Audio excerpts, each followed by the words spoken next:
The crash cart slammed into the wall at full speed. No brakes. No warning. Claire's hand shot out sideways, caught the metal rail before it crushed the elderly patient's oxygen line. She didn't turn her head, didn't flinch, just redirected 200 pounds of steel like she was swatting a fly. Across the hall, a man in a faded army jacket went completely still. His coffee cup hovered halfway to his mouth, his eyes locked on her, not curious, not confused, alarmed. The way she'd moved wasn't instinct, it was training. The kind you don't get from nursing school, the kind that keeps you breathing when bullets are closer than your next breath. He watched her return to charting like nothing had happened. Watched the other nurses step around her like furniture. Watched a doctor bark her name without even looking at her face. And he thought, that's not a nurse. That's a soldier pretending to be one. If you're watching this, I need you to stay until the very end, because what happens next will flip everything you think you know. Drop a comment with the city you're watching from so I can see just how far this story travels. And if you believe people should never be judged by what they look like, hit that like button. Let's go. The emergency room at Silverline Medical Center smelled like disinfectant and something darker underneath, rust, sweat, fear baked into the linoleum after too many bad nights. Claire Bennett moved through it the way water moves around stones. Quiet, efficient, unavoidable. She had the kind of face people forgot 5 seconds after seeing it. Pale skin, light brown hair pulled back tight. Scrubs that had been washed so many times the blue had gone gray. She didn't stand out. That was the point. "Bennett!" Dr. Marcus Halloway's voice cut across the nurse's station like a whip crack. "Where the hell is the discharge paperwork for bed 12? Claire didn't look up from the IV bag she was priming. "Filed 20 minutes ago. Check the system." "Don't tell me to check the system," Halloway snapped. He was tall, sharp-featured, the kind of man who wore his authority like cologne. Too much, too obvious. "Your job is to make sure I don't have to check." She set the IV bag down with care that looked like patience, but wasn't. "It's there." Halloway stepped closer, lowering his voice just enough that the family across the hall wouldn't hear, but everyone at the desk would. "You know what your problem is, Bennett? You think doing the bare minimum makes you competent. It doesn't. It makes you replaceable." Claire met his eyes for exactly 2 seconds, long enough to acknowledge, not long enough to challenge. Understood. He walked away satisfied, and the charge nurse, Linda, mid-50s, kind eyes, too tired to fight anymore, exhaled slowly. "He's in a mood today." "He's in a mood every day," murmured Tasha, one of the younger nurses, without looking up from her computer. "You just don't argue back, so he picks on you." Claire shrugged. "Arguing wastes time." "So does getting shit on for no reason," Tasha muttered. Linda shot her a look, and the conversation died. It always did. Claire picked up the IV and headed toward room 7. Behind her, she heard the whispers start, the ones that always started when people thought she couldn't hear. "She's too quiet. She's weird." I don't know how she got hired here. Claire had heard worse, in worse places, from people who mattered less. Room 7 held a man in his late 60s, post-op from gallbladder surgery, stable but cranky. He scowled when she entered. "You're not my regular nurse." "No, sir. Shift change." "I want the other one, the blonde." Claire hung the new IV bag without pausing. "She'll be back tomorrow." "I don't like switching nurses. You people never know what's going on." "I reviewed your chart. You're doing fine." "Fine." He shifted in bed, wincing. "I feel like I got hit by a truck." "That's normal for day 2 post-op. Pain level? 6, maybe 7. Claire checked the medication log, then pulled a syringe from her pocket. "This'll bring it down to a 4. "What is it?" "Morphine, 2 milligrams. Same dose you've been getting every 4 hours." He grunted, watched her inject it into the IV port with the same suspicion he'd watched someone handle his wallet. When she finished, he said, "You even a real nurse?" Claire capped the syringe. "License is on the wall if you want to check." Smart mouth. "No, sir, just efficient." She left before he could complain more. In the hallway, she nearly collided with Dr. Halloway again. He was walking fast, phone pressed to his ear, not watching where he was going. Claire sidestepped without breaking stride. He didn't notice, didn't apologize, didn't even register she'd been there. Tasha caught up to her at the supply closet. "Girl, you have got to start standing up for yourself." Claire pulled out a box of gauze. I'm here to work, not win arguments. You're here to get walked all over, apparently. That bother you or me? Tasha blinked. What? If it bothers you, that's your problem. If it bothers me, it's mine. Right now, it doesn't. That's, kind of cold. Claire closed the cabinet. It's practical. She walked away, and Tasha stood there looking like she'd just tried to pet a statue and got surprised it didn't wag its tail. Claire didn't take it personally. People wanted reactions, drama, proof that their words landed. When you didn't give them that, they either left you alone or escalated. Holloway was the escalating type. Tasha was the leaving alone type. Claire had already sorted everyone in the building into one category or the other. The afternoon ground on, a kid with a broken arm, a diabetic woman whose blood sugar had tanked, a college student who'd mixed booze and benzos and didn't understand why everyone was mad at him. Standard chaos, controlled chaos, the kind Claire could manage in her sleep. Until room 3 started crashing. The monitor alarm hit a pitch that made Linda's head snap up. Bennett, 3! Claire was already moving. She crossed 15 feet in under 3 seconds, shoved the door open, saw the patient, elderly man, cardiac history, post-stent placement, seizing in bed. His wife screamed. Claire didn't hear it. Her brain had already flipped a switch, and everything got very, very quiet. She hit the code button, tilted his head back, checked his airway. Clear. Breathing shallow but present, pulse thready. She pulled the crash cart close, snapped on gloves, called out vitals to Linda as she came through the door. Systolics dropping, 90/50, RES rate 12. Seizure meds? Linda asked, hands already moving. No, cardiac event. Get me the defib pads and push 0.5 of atropine. You sure? Claire didn't answer. She was already placing the pads, watching the monitor, reading the rhythm like a language she'd learned before English. Bradycardia. Severe. His heart was forgetting how to beat. Atropine in, Linda said. Claire watched the monitor. Waited. 5 seconds. 10. Nothing. Again, 1 milligram. Linda hesitated. That's off protocol. Do it. Something in Claire's voice made Linda move. The second dose went in. This time, the monitor beeped. Once. Twice. A rhythm started to build. Weak, but there. The patient gasped. His eyes fluttered open. His wife sobbed. Claire stepped back, stripped off her gloves, and walked out of the room without a word. Linda followed her into the hall. You want to tell me how you knew that wasn't a seizure? Looked cardiac. Looked? Rhythm was wrong. Seizures don't drop systolic that fast. Linda stared at her. Where'd you train? Here and there. That's not an answer. Claire kept walking. It's the one you're getting. Behind her, Linda muttered something that sounded like unbelievable, but Claire didn't turn around. She had 3 more patients to check on, 2 discharges to process, and a medication count to finish before her shift ended. She didn't have time for questions she wasn't going to answer. An hour later, Dr. Holloway cornered her at the med cart. I heard what happened in room 3. Claire didn't look up from the pills she was counting. Patient stabilized. You went off protocol. I corrected the protocol. His jaw tightened. You don't correct anything, Bennett. You follow orders. That's your job. My job is to keep people alive. Your job, Holloway said, voice dropping to something mean and precise, is to do what you're told and stay in your lane. You're a nurse, not a doctor, not a paramedic, not a hero. A nurse. And if you ever pull a stunt like that again without clearing it with me first, I will have your license pulled so fast you'll be flipping burgers by the weekend. Are we clear? Claire set down the pill bottle. Looked at him. Really looked. Her eyes were pale gray, the color of overcast skies, and they didn't blink. Crystal, she said. Holloway waited for more. When nothing came, he turned and walked away, muttering about insubordination. Tasha, who'd been eavesdropping from the next station over, let out a low whistle. He's going to make your life hell. He already does. So why don't you quit?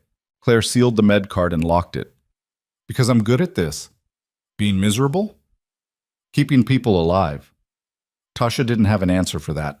The rest of the shift blurred. Claire moved through it the way she always did. Head down, hands busy, mouth shut. At 10 p.m., she clocked out, grabbed her jacket from her locker, and walked through the employee exit into the parking lot. The air was cool, almost cold. Street lights buzzed overhead. Somewhere in the distance, a siren wailed. She didn't notice the man leaning against the lamppost until she was 10 feet away. Army jacket, graying hair, sharp eyes that tracked her like she was a target on a range. Claire stopped. "You military?" he asked. She didn't answer. "I saw you today," he continued, "in the hallway, the way you moved, the way you caught that cart." He pushed off the lamppost, hands in his pockets. Non-threatening, deliberate. "I've seen that before. Mosul, Kandahar, Ramadi. You don't move like that unless someone trained you to survive when everything's on fire." Claire adjusted the strap of her bag. "You're mistaken." "Am I?" "Yes." He studied her for a long moment, then nodded. "Okay, my bad." He turned to leave, paused. "But if I'm right, you should know they're wasting you here." He walked away before she could respond. Claire stood in the parking lot for 30 seconds. Then she got in her car and drove home. She lived in a small apartment on the east side of Brookhaven City, 4th floor, corner unit. 1 bedroom. Minimal furniture, no photos on the walls, no plants, no personal touches. It looked like a place someone was passing through, not living in. She showered, made toast, sat at the kitchen table and ate in silence. Her phone buzzed. A text from Linda. "You okay?" Claire typed back, "Fine." Another buzz. "Holloway's an ass. Don't let him get to you." Claire didn't respond. She set the phone down, finished her toast, and went to bed. She didn't dream. She never did. Heat. The next morning started the same way every morning started. Alarm at 5:30, coffee black, no sugar, out the door by 6:15. Claire didn't listen to music on the drive. Didn't check the news. Just drove, parked, walked inside, clocked in. Linda was already at the desk looking frazzled. "We're short 2 nurses today. Call-outs?" "Who?" "Jenna and Marcus." Claire pulled up the patient board. 18 beds, 14 occupied, 2 incoming admits. "We'll manage." "You say that like it's easy." "It's not easy. It's just possible." Linda sighed. "I don't know how you stay so calm." Claire didn't answer. She grabbed the first chart and got to work. By mid-morning, the ER was standing room only. A stomach flu had ripped through a nearby elementary school, and panicked parents were flooding in with kids who didn't need emergency care but were getting it anyway because nobody wanted to risk it. Claire triaged, reassured, inserted IVs into tiny veins while children screamed and parents hovered. Dr. Holloway swept through like a storm, barking orders, snapping at anyone who moved too slow. He stopped in front of Claire while she was calming a 6-year-old who'd just thrown up on her shoes. "Bennett, room 9 needs a catheter." "I'll get to it." "Now." Claire looked up. "I'm in the middle of—" "I don't care. Room 9, now." She held his gaze. The kid sniffled. The mom glared. Claire stood. "Tasha, can you finish here?"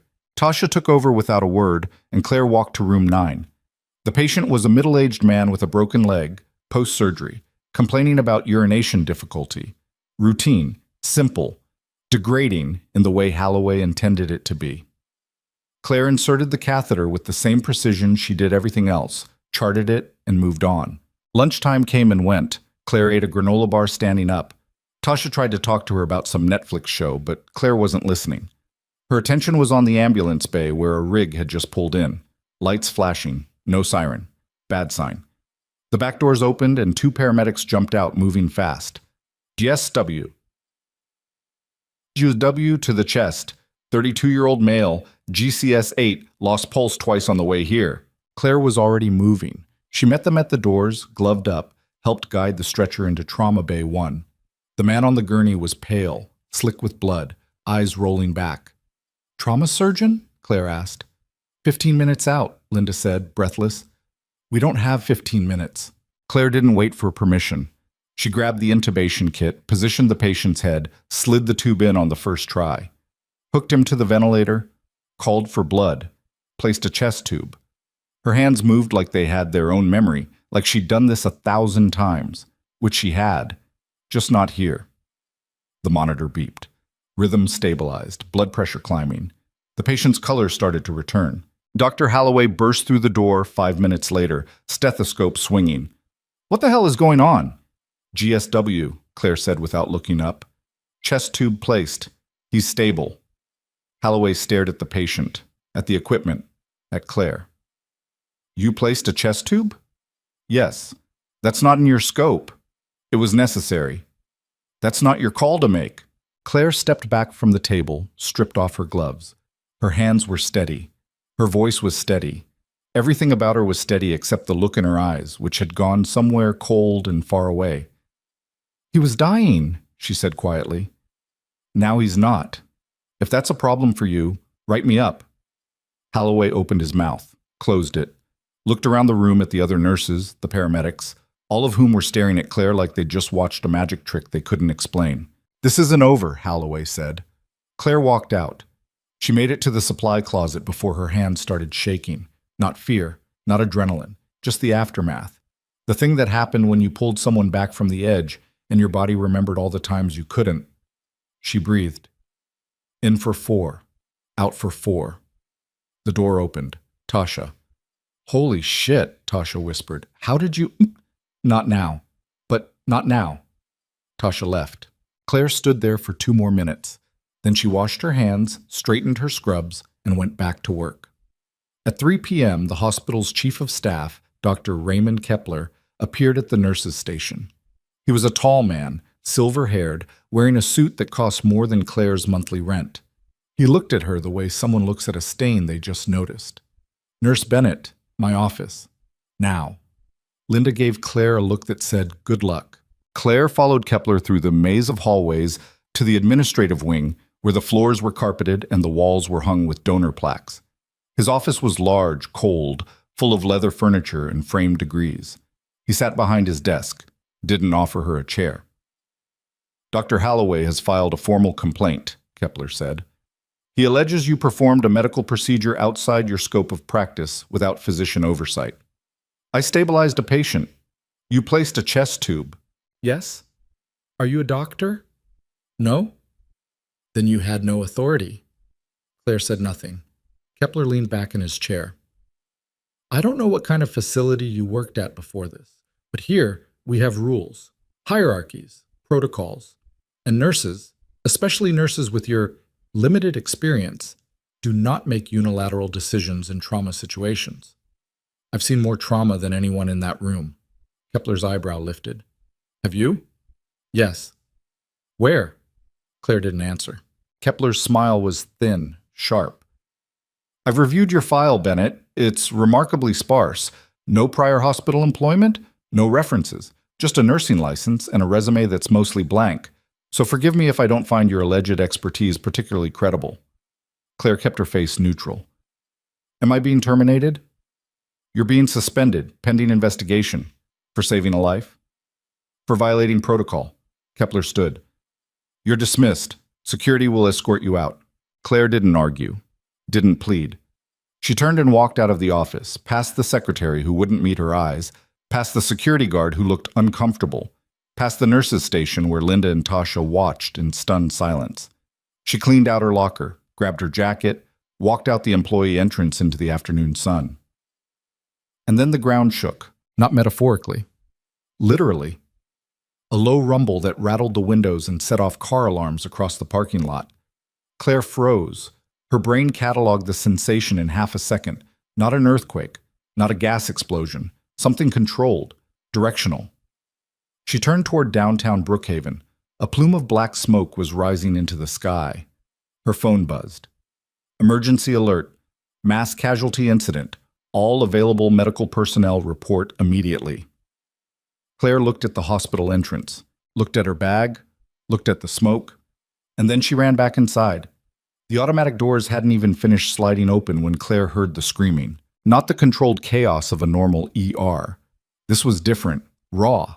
The sound people make when the world has just folded in half and they don't know which way is up anymore. She pushed through into a lobby that had transformed in the 15 minutes she'd been gone. Blood on the floor, gurneys lined up 3 deep, a woman sitting on the ground cradling her arm at an angle that made Claire's stomach twist. A man stumbling through the entrance with his shirt soaked red, eyes glassy, mumbling something about fire. Linda saw her first. Bennett, Jesus, you're back. What happened? Building collapsed downtown, construction site. They're saying at least 40 people trapped, maybe more. Linda's voice cracked on the last word. We've got 12 incoming critical, 6 ambulances en route, and we're already over capacity. Claire scanned the room. Tasha was trying to get an IV into a screaming teenager. 2 doctors she didn't recognize were shouting at each other over a patient on a backboard. Dr. Holloway was nowhere in sight. Neither was Kepler. Where's the triage officer? Claire asked. We don't have one. Patterson called in sick this morning, and nobody thought to assign backup. Claire didn't wait for the rest. She walked to the center of the lobby, and her voice cut through the noise like a blade through silk. Everyone stop! Heads turned, conversations died mid-sentence. If you can walk and talk, you're green. Sit against that wall and wait. She pointed to the far side of the room. If you're bleeding but stable, you're yellow. Line up by the vending machines. If you can't stay conscious or you're losing blood fast, you're red. Stay exactly where you are. A nurse she didn't know, young guy, panicked eyes, stammered, We can't just... Yes, we can. Start sorting. Now. Something in her tone made him move, made all of them move. Within 90 seconds, the chaos had structure. Not order. There wasn't enough time for order, but structure. Enough that when the next ambulance screamed up to the bay, Claire was ready. The doors flew open. 2 paramedics, both sweating, both moving like they'd been running for miles. Female, mid-20s, crush injury to the pelvis and lower extremities, BP crashing. We've pushed 2 liters of saline. Trauma 1, Claire said. Linda, get her prepped for surgery. Tasha, I need O-negative blood, 4 units, and call anesthesia. We don't have an open OR, then bump someone. This can't wait. Tasha ran. Claire followed the gurney into Trauma 1, gloved up while the team transferred the patient. The woman's legs were mangled, bones showing through torn jeans, blood pooling faster than the pressure bandages could handle. Her face was sheet white, lips blue. Shock, deep shock. Pressure 60/40, Linda called out. Claire placed her fingers on the woman's neck. Pulse thready, irregular. She was circling the drain. Push another liter. Get me the ultrasound. Claire, if we don't have a surgeon, get me the ultrasound. Linda moved. Claire ran the probe over the woman's abdomen, watching the screen. There. Free fluid. Dark. Lots of it. Internal bleeding. Liver or spleen. Maybe both. She needs surgery now, Claire said. Her 3 just opened up, Tasha called from the doorway. But Dr. Vaughn's in the middle of an appendectomy and... Get her upstairs.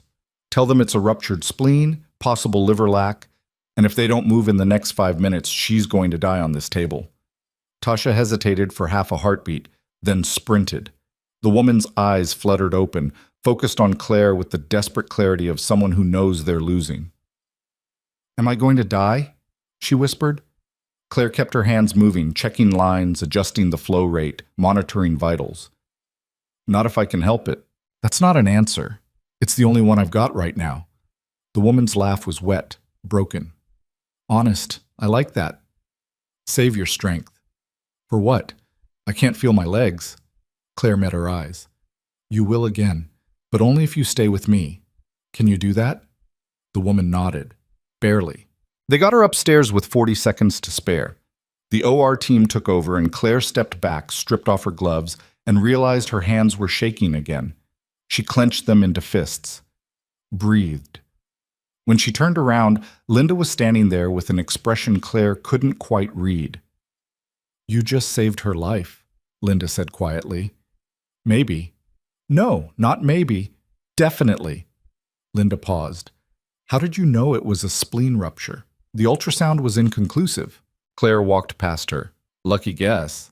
Back in the ER, the flood hadn't stopped. If anything, it had gotten worse. More ambulances, more screaming. A man in a construction vest stumbling through the doors with his hand wrapped in a blood-soaked t-shirt.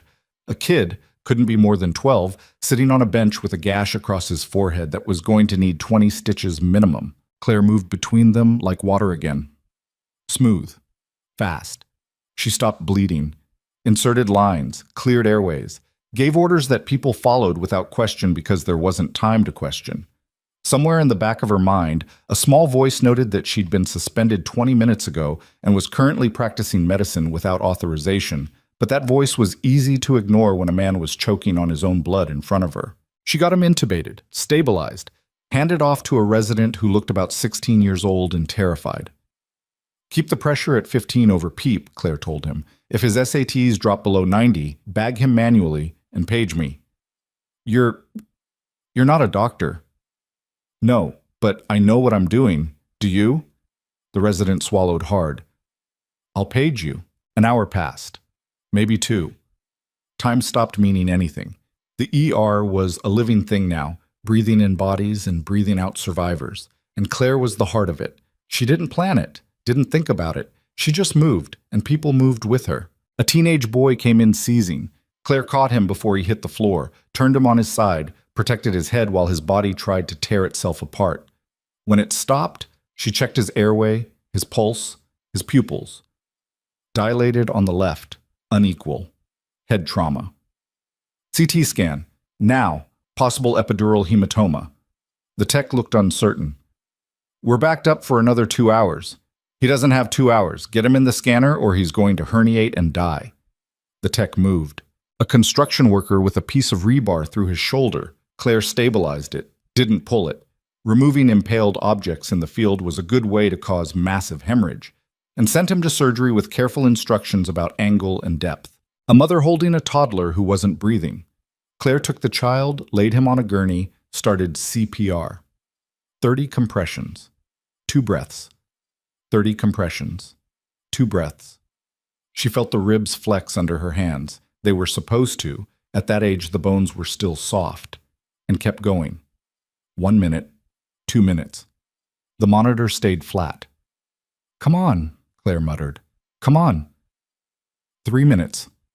The monitor beeped. Once. Twice. A rhythm. The toddler gasped. Started crying. Claire stepped back and let the mother take over, holding her son like he was made of glass and gold. Tasha appeared at Claire's elbow. That was amazing. That was CPR. Yeah, but there's no but. It's just a skill. You learn it, you practice it, you use it when you need it. You make it sound simple. It is simple. It's just not easy. Tasha looked like she wanted to say more, but another ambulance was pulling up and there wasn't time. There was never time, until Dr. Holloway finally showed up. He came through the ambulance bay at a near run, tie loose, hair disheveled. He stopped in the doorway and stared at the controlled chaos like he'd just walked onto the set of a disaster movie. "What the hell is going on here?" he shouted. Nobody answered. They were too busy working. Holloway spotted Claire across the room and his face went red. "Bennett, you're supposed to be suspended." Claire didn't look up from the IV she was placing. "File a complaint later. I'm busy." "You don't get to decide." "Holloway!" Linda's voice, sharp, loud. "Shut up and help or get out of the way." He stared at her like she'd just slapped him. "Excuse me?" "You heard me. We've got 32 critical patients, 6 more incoming, and we're holding this place together with duct tape and prayers.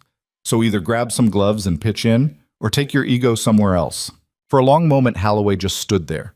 His mouth opened, closed, opened again. Finally, he grabbed a pair of gloves and walked to the nearest gurney without another word. Claire caught Linda's eye. Linda shrugged. Figured it was about time somebody said it. The work continued. A woman with third-degree burns across 40% of her body. Claire started fluids, calculated the Parkland formula in her head, got her on high-flow oxygen, and called for the burn unit. A man with a pneumothorax. Claire placed a needle decompression, heard the hiss of escaping air, watched his oxygen levels climb back into the safe zone. The doors burst open again. This time, it wasn't an ambulance. It was a man in urban camouflage. Not hospital security, not police. Military. He scanned the room with the practiced efficiency of someone trained to assess threats, and his gaze landed on Claire. "Who's running triage?" he asked. "I am," Claire said. He crossed the room in 4 strides. Up close, she could see the insignia on his chest. Army. Ranger tab. Sergeant First Class. Name tape read Mitchell. "We've got a mass casualty convoy incoming," he said. 23 wounded, mix of civilians and first responders. ETA 8 minutes. "You have the capacity?" "We'll make the capacity." That's not an answer. Claire set down the syringe she was holding and looked at him directly. "We'll make the capacity, Sergeant. Get your people here and we'll sort them." Something flickered across his face. Recognition, maybe, or respect. "Copy that." He turned to leave, then paused. "You former military." "No?" "You sure?" "Very." He studied her for another second, then nodded and left. Tasha sidled up next to Claire. "Was that guy hitting on you or interrogating you?" "Neither." "Because it kind of seemed like both." Claire ignored her and started clearing space. 8 minutes wasn't enough time, but it would have to be. She directed patients to hallways, waiting rooms, anywhere with a flat surface. Prioritized, re-triaged, made calls that would have gotten her fired under normal circumstances, but right now were the only thing keeping people alive. She grabbed Dr. Holloway as he walked past. "I need you to take over the greens and yellows. Keep them stable, manage pain, but don't waste resources." He bristled. "You don't give me orders. Right now I do. Unless you want to explain to the families why their loved ones died because you were too proud to take direction from a nurse." Holloway's jaw worked. Then he nodded curtly and moved to the waiting area. The convoy arrived exactly on time. Military precision, 5 vehicles, doors opening in sequence, personnel moving like a choreographed dance. The first gurney came through and Claire was there. Status? Male, 40s, smoke inhalation, second-degree burns on upper torso, Bay 6. Next. Female, 30s, traumatic amputation below the knee, tourniquet applied 15 minutes ago. Trauma 2. Move. They kept coming, one after another. Claire sorted them the way she'd been trained to sort them. Fast, cold, efficient. Red, yellow, green, black. Though she didn't say that last one out loud. The man who'd been carried in without a pulse, pupils fixed and dilated. The woman whose skull had caved in on the left side. She directed them to a quiet corner and told the medics to cover them with sheets. Holloway saw what she was doing and his face went pale. "You can't just—" "They're gone," Claire said flatly. "We save the ones we can." "That's not your call." "Then whose call is it? Yours?" She turned on him, and there was something in her eyes that made him take a step back. "You want to waste time doing CPR on a corpse while someone else bleeds out. Be my guest, but I'm not going to." Holloway opened his mouth, closed it, walked away. Sergeant Mitchell appeared at her shoulder. "You made the right call." "I know.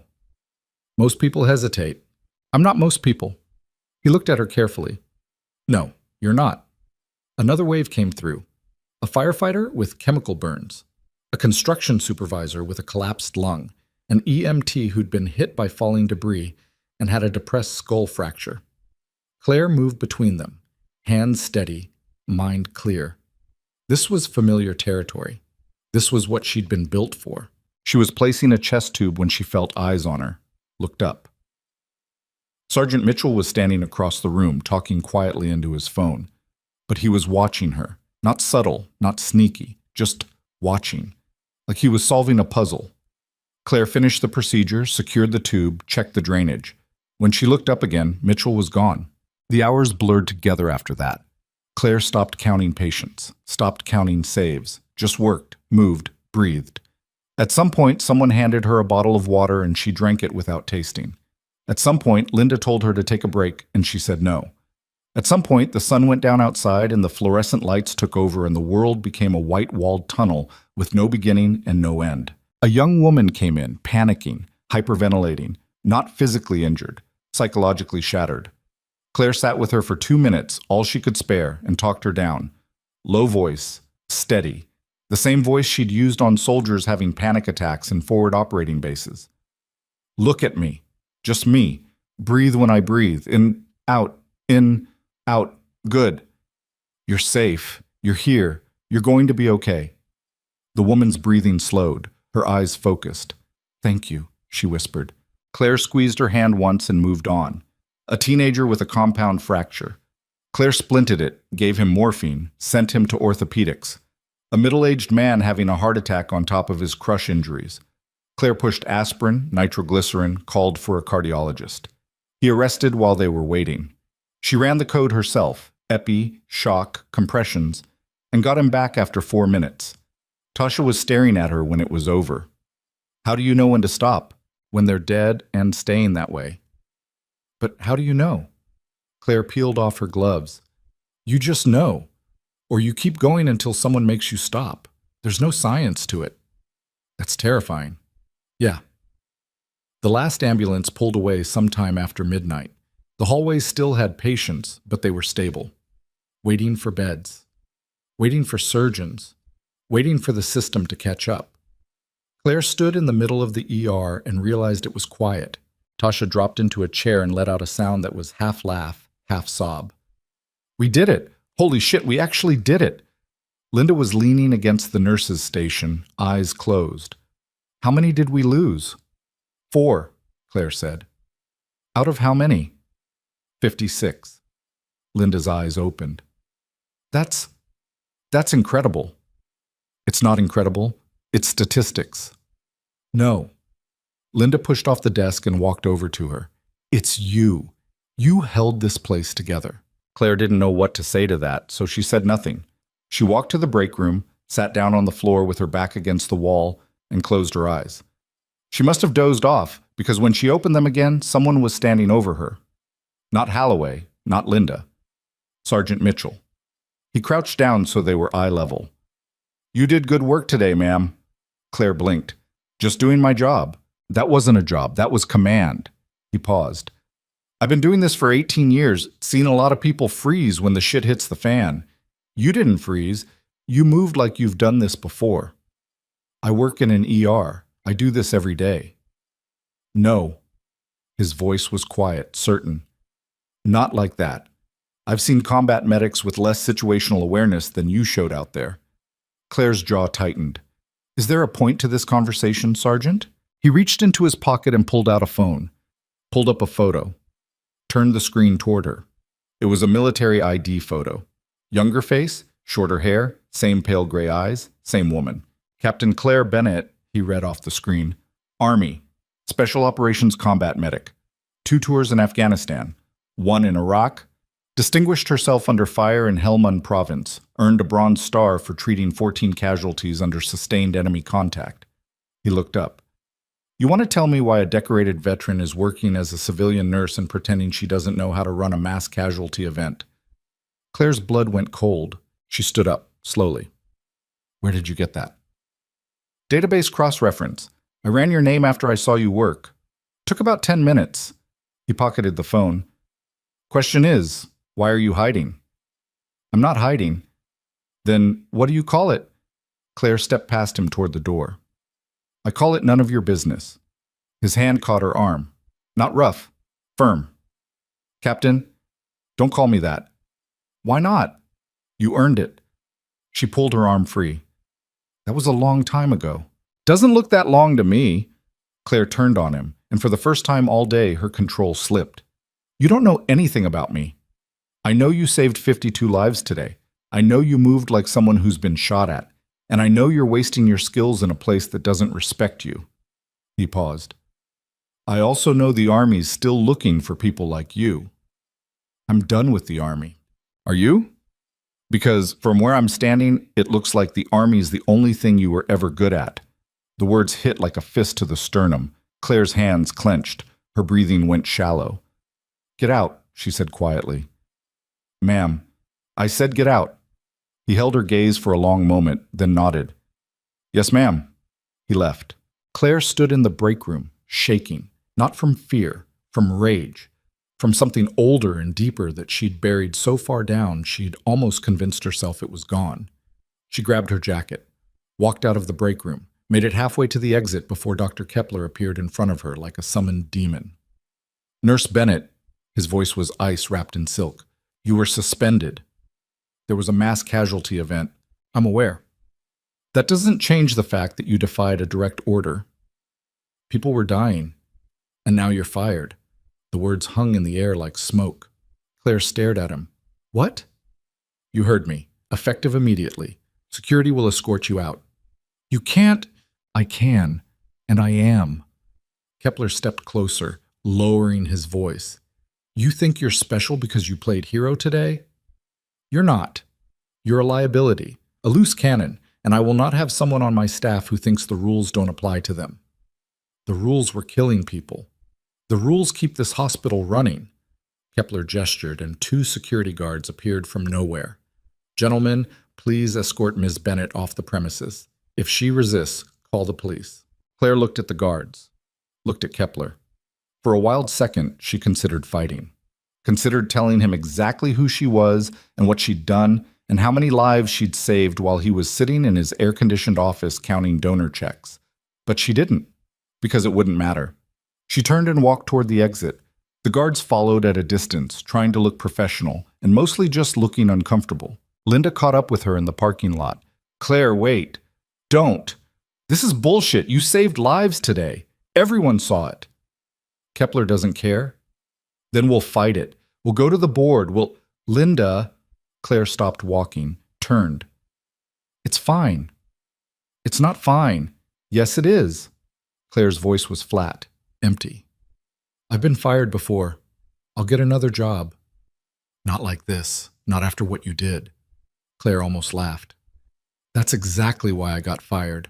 Linda grabbed her arm. You don't get it. People are already talking. The paramedics, the soldiers, the patients. They're saying you saved the hospital today, that without you, dozens more would have died. Kepler doesn't care about that. Maybe not, but the media will. Claire went still. What? There were reporters here, cameras. They were filming the whole thing. Linda pulled out her phone, pulled up a news site. The headline read, Mystery Nurse Saves Dozens in Brookhaven Disaster. Below it, a blurry photo of Claire directing triage in the ER. They don't know your name yet, Linda said, but they're looking for you. They want to interview you. They're calling you a hero.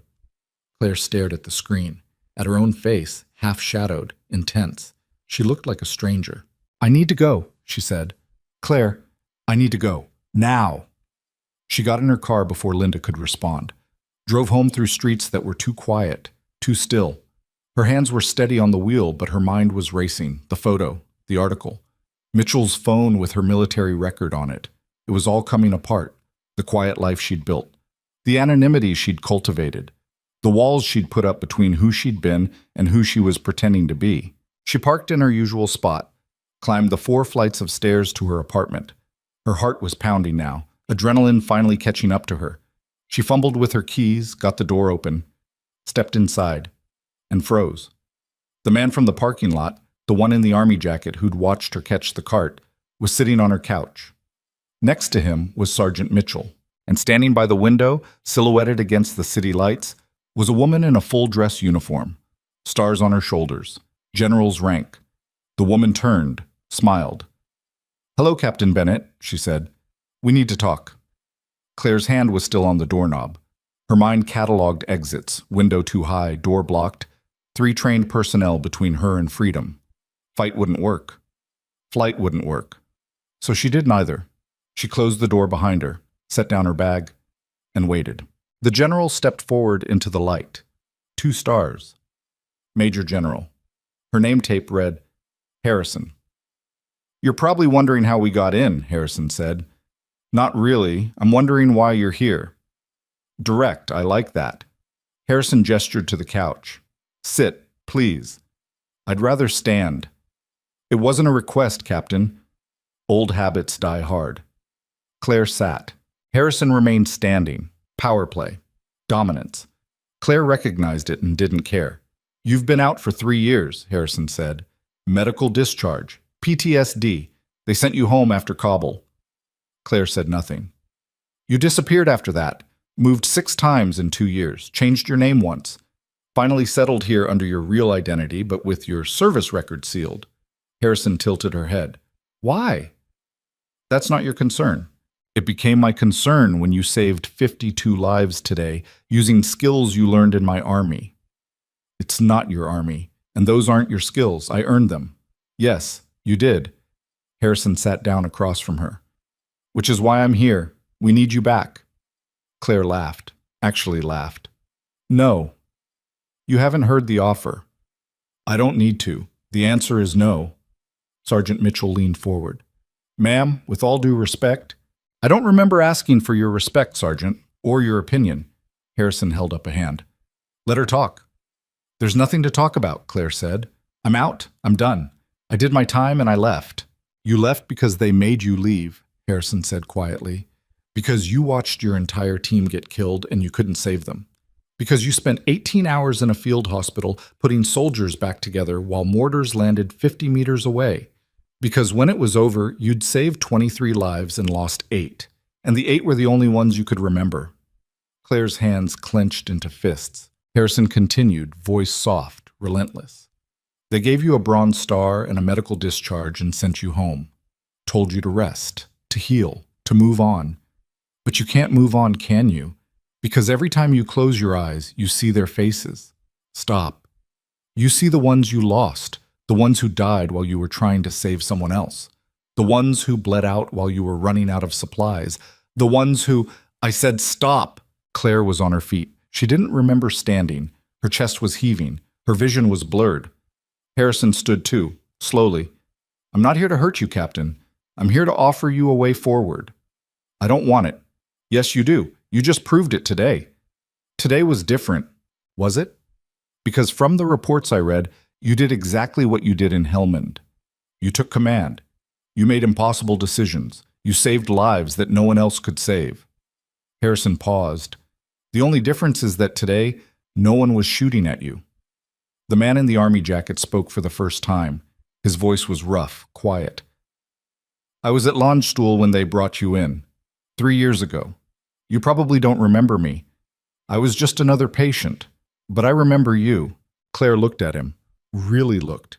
Older than she'd thought. Scars on his neck. Burn marks on his hands. You operated on me for 6 hours, he said. Kept me alive long enough to get to Germany. The surgeons there said if you'd been 30 seconds slower, I'd have bled out. He stood up, and Claire saw he was missing 2 fingers on his left hand.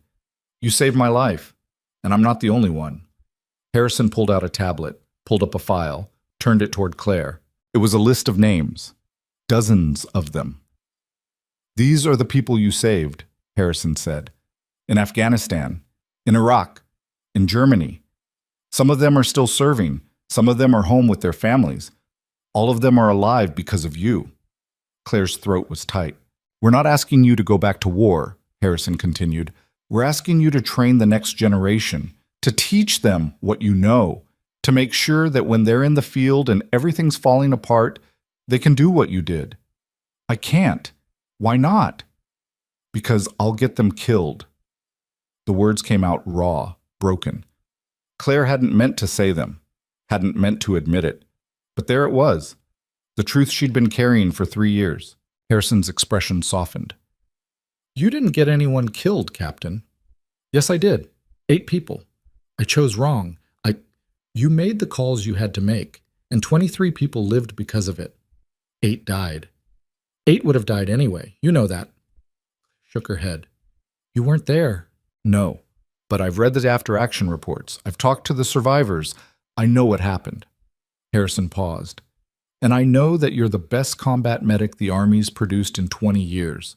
We can't afford to lose you. You already did. Then let us find you again. Claire looked at the tablet, at the names, at the faces she remembered and the faces she didn't, at the lives she'd saved and the lives she'd lost. She looked at Sergeant Mitchell, who'd seen her work today and known immediately what she was. She looked at the man in the army jacket, who'd been a stranger on a gurney and was now standing in her apartment. She looked at General Harrison, who'd tracked her down and broken into her home and was offering her a second chance she didn't deserve. And she said, I need time to think. Harrison nodded. You have 24 hours. After that, this offer expires. She stood. Mitchell and the other man stood with her. They moved toward the door and Claire didn't try to stop them. At the threshold, Harrison turned back. One more thing. The hospital that fired you? They're about to have a very public problem because the families of the people you saved today are already filing complaints and the media is going to eat them alive. I don't care about revenge. This isn't revenge. This is consequence. Harrison smiled. Sometimes the system corrects itself. You just have to give it time. They left. Claire stood in her empty apartment, surrounded by silence. She walked to the window, looked out at the city lights. Somewhere out there, 52 people were alive who shouldn't be. Somewhere out there, 4 people were dead who she couldn't save. Somewhere out there, Kepler was sleeping soundly. believing he'd made the right call. Her phone buzzed. A text from Linda. "Turn on the news." Claire picked up the remote, turned on the TV. The anchor was mid-sentence. Hospital administration is facing serious questions tonight after firing the nurse credited with saving dozens of lives during today's disaster.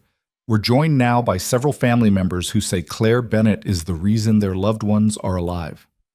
The screen cut to an interview. A woman Claire recognized, the mother whose toddler she'd resuscitated. "She brought my baby back," the woman said, voice breaking. "He wasn't breathing, his heart had stopped, and she brought him back.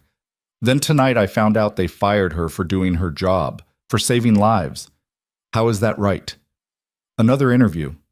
The man with the depressed skull fracture, bandaged but alive. "She knew exactly what to do, moved faster than the doctors, didn't panic, didn't hesitate. She saved me. And now they're saying she broke protocol?" He shook his head. "That's garbage." The anchor again. Silverline Medical Center has not yet responded to requests for comment, but sources inside the hospital tell us that administrators are now scrambling to control the narrative as public outrage grows. We'll continue to follow this story as it develops. Claire turned off the TV. Her phone rang. Unknown number. She answered. "Ms. Bennett?" A woman's voice, professional, clipped. "This is Rebecca Torres from Channel 7 News. I'd like to interview you about what happened today at..." Claire hung up. The phone rang again, different number. She let it go to voicemail. It rang again, again. Claire turned it off, set it down, sat on the couch in the dark. And for the first time in 3 years, she let herself remember. Not the 8 who died, the 23 who lived. Not the blood and the screaming and the mortars. The moments of silence after. The steady beep of monitors, the sound of breathing that meant someone was still alive. She'd spent 3 years running from what she'd lost. Maybe it was time to remember what she'd saved. Outside, sirens wailed in the distance. Another emergency, another crisis, another moment when someone's life hung in the balance. And somewhere in the city, Dr. Kepler's phone was ringing with calls he didn't want to answer. Claire didn't sleep that night. She sat at her kitchen table and watched the darkness outside her window slowly turn gray, then pale blue, then gold. By the time the sun was fully up, her phone had 47 missed calls and over 200 unread messages. She turned it back on long enough to scan the names, reporters mostly, but also Linda, Tasha, numbers she didn't recognize with area codes from 3 states away. She turned it off again. At 7 a.m., someone knocked on her door. She looked through the peephole. Linda, alone, holding 2 coffees. Claire opened the door. "You look like hell," Linda said. "Thanks. Can I come in?" Claire stepped aside. Linda walked past her into the apartment, set the coffees down on the counter, and turned around with her arms crossed. "So, you were Special Forces." Combat medic attached to Special Operations, not the same thing. "Close enough." Linda picked up one of the coffees, took a sip. "Why didn't you tell anyone?" "Because it wasn't relevant." "Wasn't relevant?" "Claire, you have a Bronze Star. You save people in war zones. I also have PTSD and a medical discharge that says I'm unfit for military service. You want me to put that on my resume too?" Linda flinched. "That's not what I meant." "Then what did you mean?" "I meant that if people knew what you were capable of, they would have treated you differently, respected you differently." Claire sat down at the table. "I didn't want to be treated differently. I wanted to do my job and be left alone." "Well, congratulations. You definitely got the left alone part." Linda sat across from her. "You know the hospital's imploding, right?" "I saw the news." "It's worse than the news. The board called an emergency meeting last night. Kepler's on administrative leave pending investigation. Holloway's been reassigned. 3 families have already filed formal complaints, and 2 more are threatening lawsuits." Linda paused. "And every single nurse on our floor has signed a petition demanding you be reinstated." Claire looked up. "What?" "You heard me. We want you back." "Kepler fired me. Kepler's not in charge anymore. The board is, and the board is terrified of the PR nightmare this is turning into." Linda leaned forward. "They're going to offer you your job back, probably today, with an apology, maybe even a promotion." "I don't want a promotion." "Then what do you want?" Claire didn't answer. She didn't know how to answer. What did she want? To go back to being invisible? To keep her head down and her past buried? That wasn't an option anymore. The door had been kicked open. The light was flooding in. Linda's phone buzzed. She glanced at it, then stood. I have to get to my shift, but Claire, whatever you decide, just know that you made a difference yesterday. A real one. Don't let Kepler or anyone else make you forget that. She left. Claire sat alone in the quiet apartment, drank the coffee Linda had brought. It was too sweet. Linda always made it too sweet. At 9 a.m., someone else knocked. Harder this time, more insistent. She checked the peephole. Sergeant Mitchell. She opened the door but didn't invite him in. Morning, Captain, he said. It's just Claire. Not to me, it's not. He held up a folder. General Harrison asked me to drop this off. She said you'd want to see it before you made your decision. What is it? Open it and find out. Claire took the folder. Mitchell nodded once and left without another word. She closed the door, sat back down, and opened it. Inside were personnel files. Not hers, other people's. 8 of them. The first was a young man, Private First Class Jordan Hayes, 22 years old. Killed in action, Helmand Province. Cause of death. Exsanguination from femoral artery laceration. Time of death, 14 minutes after initial injury. Claire remembered him, remembered the blood. Remembered making the call to move to the next patient because Hayes was already gone and there were 3 others who weren't. The second file, Corporal Nina Vasquez, 24, killed in action. Traumatic brain injury from shrapnel. Time of death, 9 minutes after injury. Claire had tried to intubate her, couldn't get the tube past the swelling in her airway. Moved on. The third, fourth, fifth, all the same. All the ones she'd lost, all the ones she remembered every single night. But the 6th file was different. Staff Sergeant Marcus Lowe, 31. Sustained multiple gunshot wounds to chest and abdomen. Treated by Captain Claire Bennett in field conditions. Survived. Currently serving as a training instructor at Fort Benning. Married, 2 children. The 7th, Specialist Amy Cho, 26. Crush injury from vehicle rollover. Treated by Captain Bennett. Survived. Medically retired. Now works as a physician assistant in Seattle. The 8th, Lieutenant Daniel Cross, 29. Severe burns and smoke inhalation. Treated by Captain Bennett under fire. Survived. Promoted to captain. Currently deployed. There were more. 23 in total, every single person she'd saved that day. Their faces, their names, their lives after. At the bottom of the stack was a handwritten note. You remember the 8. We remember the 23. MH. Claire set the folder down. Her hands were shaking again. She stood, paced, sat back down, stood again. Her phone rang. She'd turned it back on without thinking. The number was local but unfamiliar. She answered. Ms. Bennett? A man's voice. Formal. Nervous. This is Gerald Winters, chairman of the Silverline Medical Center Board of Directors. I'm calling to discuss your employment status. I was fired. Yes, about that. A pause. Papers rustling. The board has reviewed the circumstances of your termination, and we've determined that Dr. Kepler acted hastily and without proper cause. We would like to offer you full reinstatement, retroactive pay for the suspension period, and a formal written apology. Claire waited. Additionally, Winters continued, we're prepared to offer you the position of Director of Emergency Services. It comes with a significant salary increase, full benefits, and direct oversight of all ER operations. Who else knows about this offer? I'm sorry? Who else knows you're making this call right now? Winters hesitated. The board. Dr. Kepler is not aware. He will be. Ms. Bennett, I assure you that Dr. Kepler no longer has any authority over personnel decisions. You would be reporting directly to... I need 24 hours. Of course, take all the time you need. But Ms. Bennett, I do want to emphasize that the board is extremely impressed with your performance during yesterday's crisis. You represent exactly the kind of leadership we need at Silverline. You didn't think that 2 days ago. Silence on the other end. 48 hours, Claire said, and hung up. She sat there staring at her phone. 2 offers. 2 paths. Both of them leading back to the things she'd been running from. Her apartment felt smaller suddenly. The walls too close. The air too thin. She grabbed her keys and left. She drove without a destination. Just drove. Through downtown Brookhaven, past the construction site where the building had collapsed. The area was still cordoned off with police tape. Cranes were working to clear debris. She could see flowers and candles starting to pile up on the corner, a makeshift memorial. She kept driving. East, out of the city, into the suburbs, and then beyond. The road opened up. Trees replaced buildings. The traffic thinned. She ended up at a state park she'd never been to before. Pulled into the empty parking lot. Got out. The trail led up into the hills.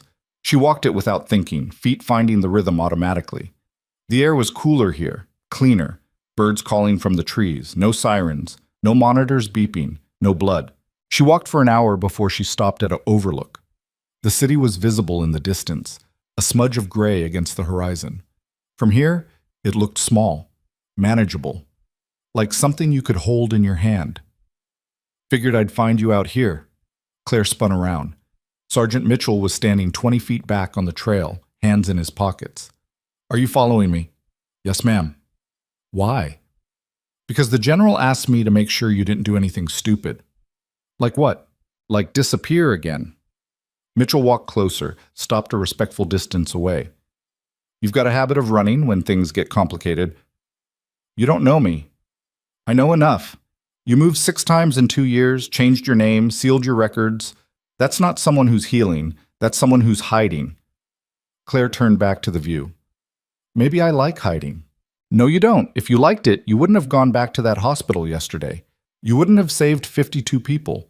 You wouldn't be standing here right now trying to decide between 2 different ways to help people. He paused. You're not hiding because you want to. You're hiding because you think you have to. You have no idea what I think. Then tell me. Claire was quiet for a long moment. When she spoke, her voice was barely above a whisper. I'm tired. Of what? Making choices. Life or death. Who gets saved and who doesn't? I'm tired of carrying that. So you'd rather carry nothing? I'd rather not be responsible for people dying. Mitchell stepped up beside her, looked out at the city. You know what the difference is between you and most people? What? Most people freeze when someone's dying in front of them. They panic. They forget their training. They make mistakes. He glanced at her. You don't. You move. You act. You save whoever you can save. And yeah, sometimes you can't save them all. But that's not because you failed. That's because some people are already gone. You weren't there. You didn't see. I read the reports. I talked to the survivors. I know exactly what you were dealing with. 18 hours, 43 casualties, no resupply. Mortars landing close enough to shake the building. You operated in conditions that would have broken most surgeons, and you saved 23 people. Mitchell turned to face her fully. You didn't fail those 8, Captain. You just couldn't save everyone. Nobody could have. Claire's throat was tight. Doesn't make it easier. No, it doesn't. But it makes it true. They stood in silence for a while. A hawk circled overhead, riding the thermals.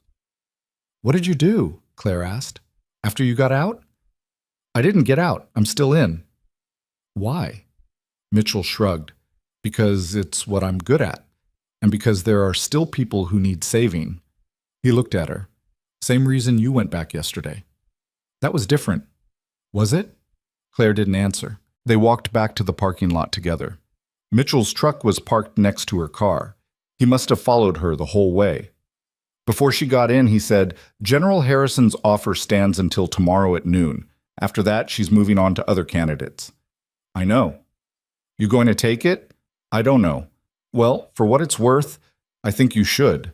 The Army needs people like you, people who don't quit when it gets hard. I did quit. No, you got hurt and they sent you home. That's not quitting. That's surviving. Mitchell opened his truck door, paused. Quitting would be walking away from both offers and spending the rest of your life wondering what you could have done. He drove away, and Claire stood in the parking lot watching his taillights disappear down the road. She got in her car, sat there, checked her phone. 63 missed calls now. More messages. One was from a number she recognized. Tasha. Please come back. It's not the same without you. Nobody knows what they're doing. Another from Linda. Board meeting in 2 hours. They're going to make the reinstatement public whether you accept or not. You should be there. Claire started the engine. She drove back to Brookhaven as the afternoon light turned gold and long. Rush hour was starting. Traffic slowed to a crawl on the highway. She had time to think. Too much time. Both offers were the same, really. Both were asking her to be responsible, to lead, to make the calls that kept people alive. The only difference was the uniform. And the thing was, she missed it. Not the war, not the blood, but the clarity, the purpose, the knowledge that what she did mattered in a way that was immediate and undeniable. She'd spent 3 years trying to be ordinary, trying to disappear into a job that didn't ask much from her. And it had almost worked. Almost. Until yesterday. Until the moment she'd walked back into that hospital and become herself again. Her phone rang. Unknown number. She almost didn't answer, but something made her pick up. Claire Bennett? Speaking. This is Dr. Sarah Patel. I'm the Chief of Trauma Surgery at Mercy General in San Francisco. I'm calling because I saw the news coverage of the Brookhaven incident, and I wanted to offer you a position on my team. Claire nearly laughed. You're offering me a job based on a news story. I'm offering you a job based on the fact that you placed a chest tube, ran a mass casualty triage, and saved over 50 lives in conditions that would have overwhelmed most Level 1 trauma centers. I need people who can think under pressure. You clearly can. I'm a nurse, not a surgeon. I know. I need a trauma coordinator, someone who can manage the ER during major incidents, train the staff, develop protocols. Patel paused. The position starts at $180,000 a year, full benefits, relocation assistance, and you'd be working with one of the best trauma teams in the country. Claire pulled over to the side of the road. When would you need an answer? End of the week. I'll email you the details. The call ended. 3 offers now, 3 different versions of the same choice. Claire sat on the shoulder of the highway, watching cars stream past. Headlights starting to come on as dusk approached. Everyone going somewhere. Everyone with a destination. She pulled back into traffic and drove to the hospital. The parking lot was packed. News vans lined the street. Cameras pointed at the main entrance. Claire parked in the far corner and walked around to the employee entrance, hoping to avoid the media circus. No luck. A reporter spotted her halfway across the lot. Ms. Bennett? Ms. Bennett, can we get a statement? She kept walking. More voices joined in, cameras swiveling, people rushing toward her. Is it true you were fired for saving lives? Are you taking legal action against the hospital? What's your response to Dr. Kepler's suspension? Claire reached the door. A security guard she didn't recognize stepped in front of her. Staff only. I work here. Not according to the system. Check again. He did. His expression changed. Oh, Ms. Bennett. Sorry. Go ahead. She pushed through into the building. The hallways were quieter than usual. People stopped talking when she walked past. Stared, whispered. She found Linda in the break room. Where's the board meeting? Conference room C, 2nd floor. But Claire, you should know. Know what? Linda hesitated. Kepler's there. He demanded to be present for the vote on your reinstatement. They let him? They couldn't legally stop him. He's still an employee, just on leave. Claire headed for the stairs. Linda followed. You don't have to do this. You could just accept the offer over the phone and avoid the whole circus. I want to look him in the eye. Why? Because he needs to see what he threw away. The conference room was on the administrative floor, the part of the hospital Claire rarely visited. Carpet instead of linoleum, artwork on the walls, everything clean and quiet and expensive. The door was closed. Voices inside. Claire knocked once and opened it without waiting for an answer. 8 people around a long table. Gerald Winters at the head. 3 other board members she didn't recognize. 2 lawyers.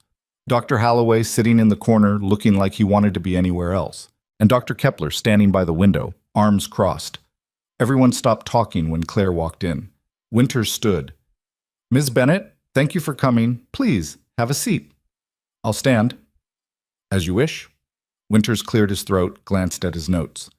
The board has conducted a thorough review of the circumstances surrounding your suspension and subsequent termination. We've concluded that these actions were illegal, one of the lawyers interjected. Wrongful termination based on discriminatory practices and... Let me finish, Roger. Winters shot the lawyer a look, then turned back to Claire. We've concluded that these actions were inappropriate and not reflective of Silverline's values or standards. On behalf of the board, I'd like to formally apologize and offer you full reinstatement with back pay, benefits, and the position of Director of Emergency Services. Kepler made a sound, half cough, half laugh. Everyone ignored him. Additionally, Winters continued, we're prepared to offer a settlement for any damages or distress caused by this incident. Our lawyers can discuss the specifics with you privately. Claire looked at Kepler. He was staring at her with barely contained fury. No, she said. Winters blinked. I'm sorry? No, I don't accept. Ms. Bennett, perhaps you'd like to review the compensation package before... I don't need to review it. I'm not interested in working at a hospital that fires people for doing their jobs. Kepler stepped forward. You didn't do your job. You violated protocol. You put patients at risk with your cowboy. I saved 52 lives. You got lucky. Did I? Claire walked toward him, slowly. Or did I do exactly what I was trained to do while you were nowhere to be found? I was managing the response from... You were hiding in your office while people were dying downstairs. I saw the logs. You didn't set foot in the ER until 3 hours after the first casualties arrived. Kepler's face went red. That's not true. It is true. And everyone in this room knows it. Claire turned to Winters. You want to apologize? Fine. But an apology doesn't change the fact that this hospital's administration values policy over people. That you'd rather punish someone for breaking a rule than admit the rule was wrong. Ms. Bennett, Winters said carefully, I understand you're upset, but we're trying to make this right. You can't make it right. You can only make it stop being wrong. Claire looked around the room. I'm not coming back, not as a nurse, not as a director, not at all. She turned to leave. Wait. Holloway stood up. Everyone looked at him in surprise. He'd been so quiet, they'd almost forgotten he was there. Before you go, I need to say something. Claire stopped. Holloway took a breath. I was wrong. About you. About the way I treated you. You were a better nurse than I ever gave you credit for. And yesterday you were a better doctor than I'll ever be. He looked down at his hands. I let my ego get in the way of seeing what was right in front of me. And I'm sorry. The room was dead silent. Claire studied him. Saw something in his expression that might have been genuine, might have been shame. Thank you, she said quietly. Then she walked out. Linda was waiting in the hallway. What happened? I quit. You what? I'm not going back, not to Silverline. Linda grabbed her arm. Claire, wait. Think about this. Where will you go? I don't know yet, but not here. She made it to the parking lot before Kepler caught up with her. You self-righteous bitch, he hissed, grabbing her shoulder. Claire spun, and suddenly Kepler was face down on the hood of a car with his arm twisted behind his back. She hadn't thought about it, hadn't planned it. Muscle memory from a different life. Don't touch me, she said quietly. I'll have you arrested for assault. Go ahead. There are 6 cameras pointed at us right now. They all saw you put your hands on me first. She released him and stepped back. You're done, Kepler. Everyone knows what you are. What you did. And you're going to spend the rest of your career trying to rebuild a reputation you'll never get back. Kepler straightened, rubbing his arm. You'll never work in medicine again. I'll make sure of it. You're not that important. She got in her car and drove away, watching him shrink in a rearview mirror. Her phone rang before she made it out of the parking lot. General Harrison. Claire answered. I need to ask you something. Go ahead. If I come back, if I take your offer, will you let me train the way I think is right? Or will I be following someone else's protocol? Harrison was quiet for a moment. You'd have input, but you'd also have oversight. That's the deal. Not good enough. Then what do you want? I want full autonomy over curriculum development. I want to choose my training staff, and I want the authority to fail candidates I don't think are ready. That's a lot to ask for someone who's been out for 3 years. That's the price of getting me back. Another pause. Then, done. But you report directly to me. And if I see you slipping, if the PTSD becomes a problem, we're having a conversation. Fair. When can you start? Claire looked at the hospital disappearing behind her, at the city lights starting to come on. at the open road ahead. 2 weeks, she said. I need to settle some things first. I'll have the paperwork sent over. Welcome back, Captain. The call ended.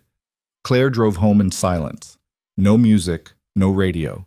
Just the sound of tires on asphalt and the world rushing past. When she got to her apartment, there was a package waiting at her door. No return address. She brought it inside, opened it carefully.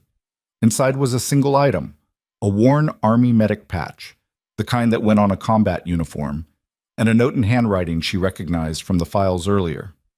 Some of us never forgot. Marcus Lowe. Claire held the patch in her hands, felt the weight of it, the history. She pinned it to her jacket. Her phone buzzed, a text from Linda. The board just announced your resignation to the staff. People are pissed. At them, not you. There's talk of a walkout. Another text from Tasha. You're my hero. I mean that. Another from a number she didn't recognize. This is Amy Cho. I was one of the soldiers you saved in Afghanistan. Sergeant Mitchell told me you were coming back to train medics. Thank you. You saved my life. Now you're going to save a lot more. Claire set the phone down, walked to her window, looked out at the city, and smiled.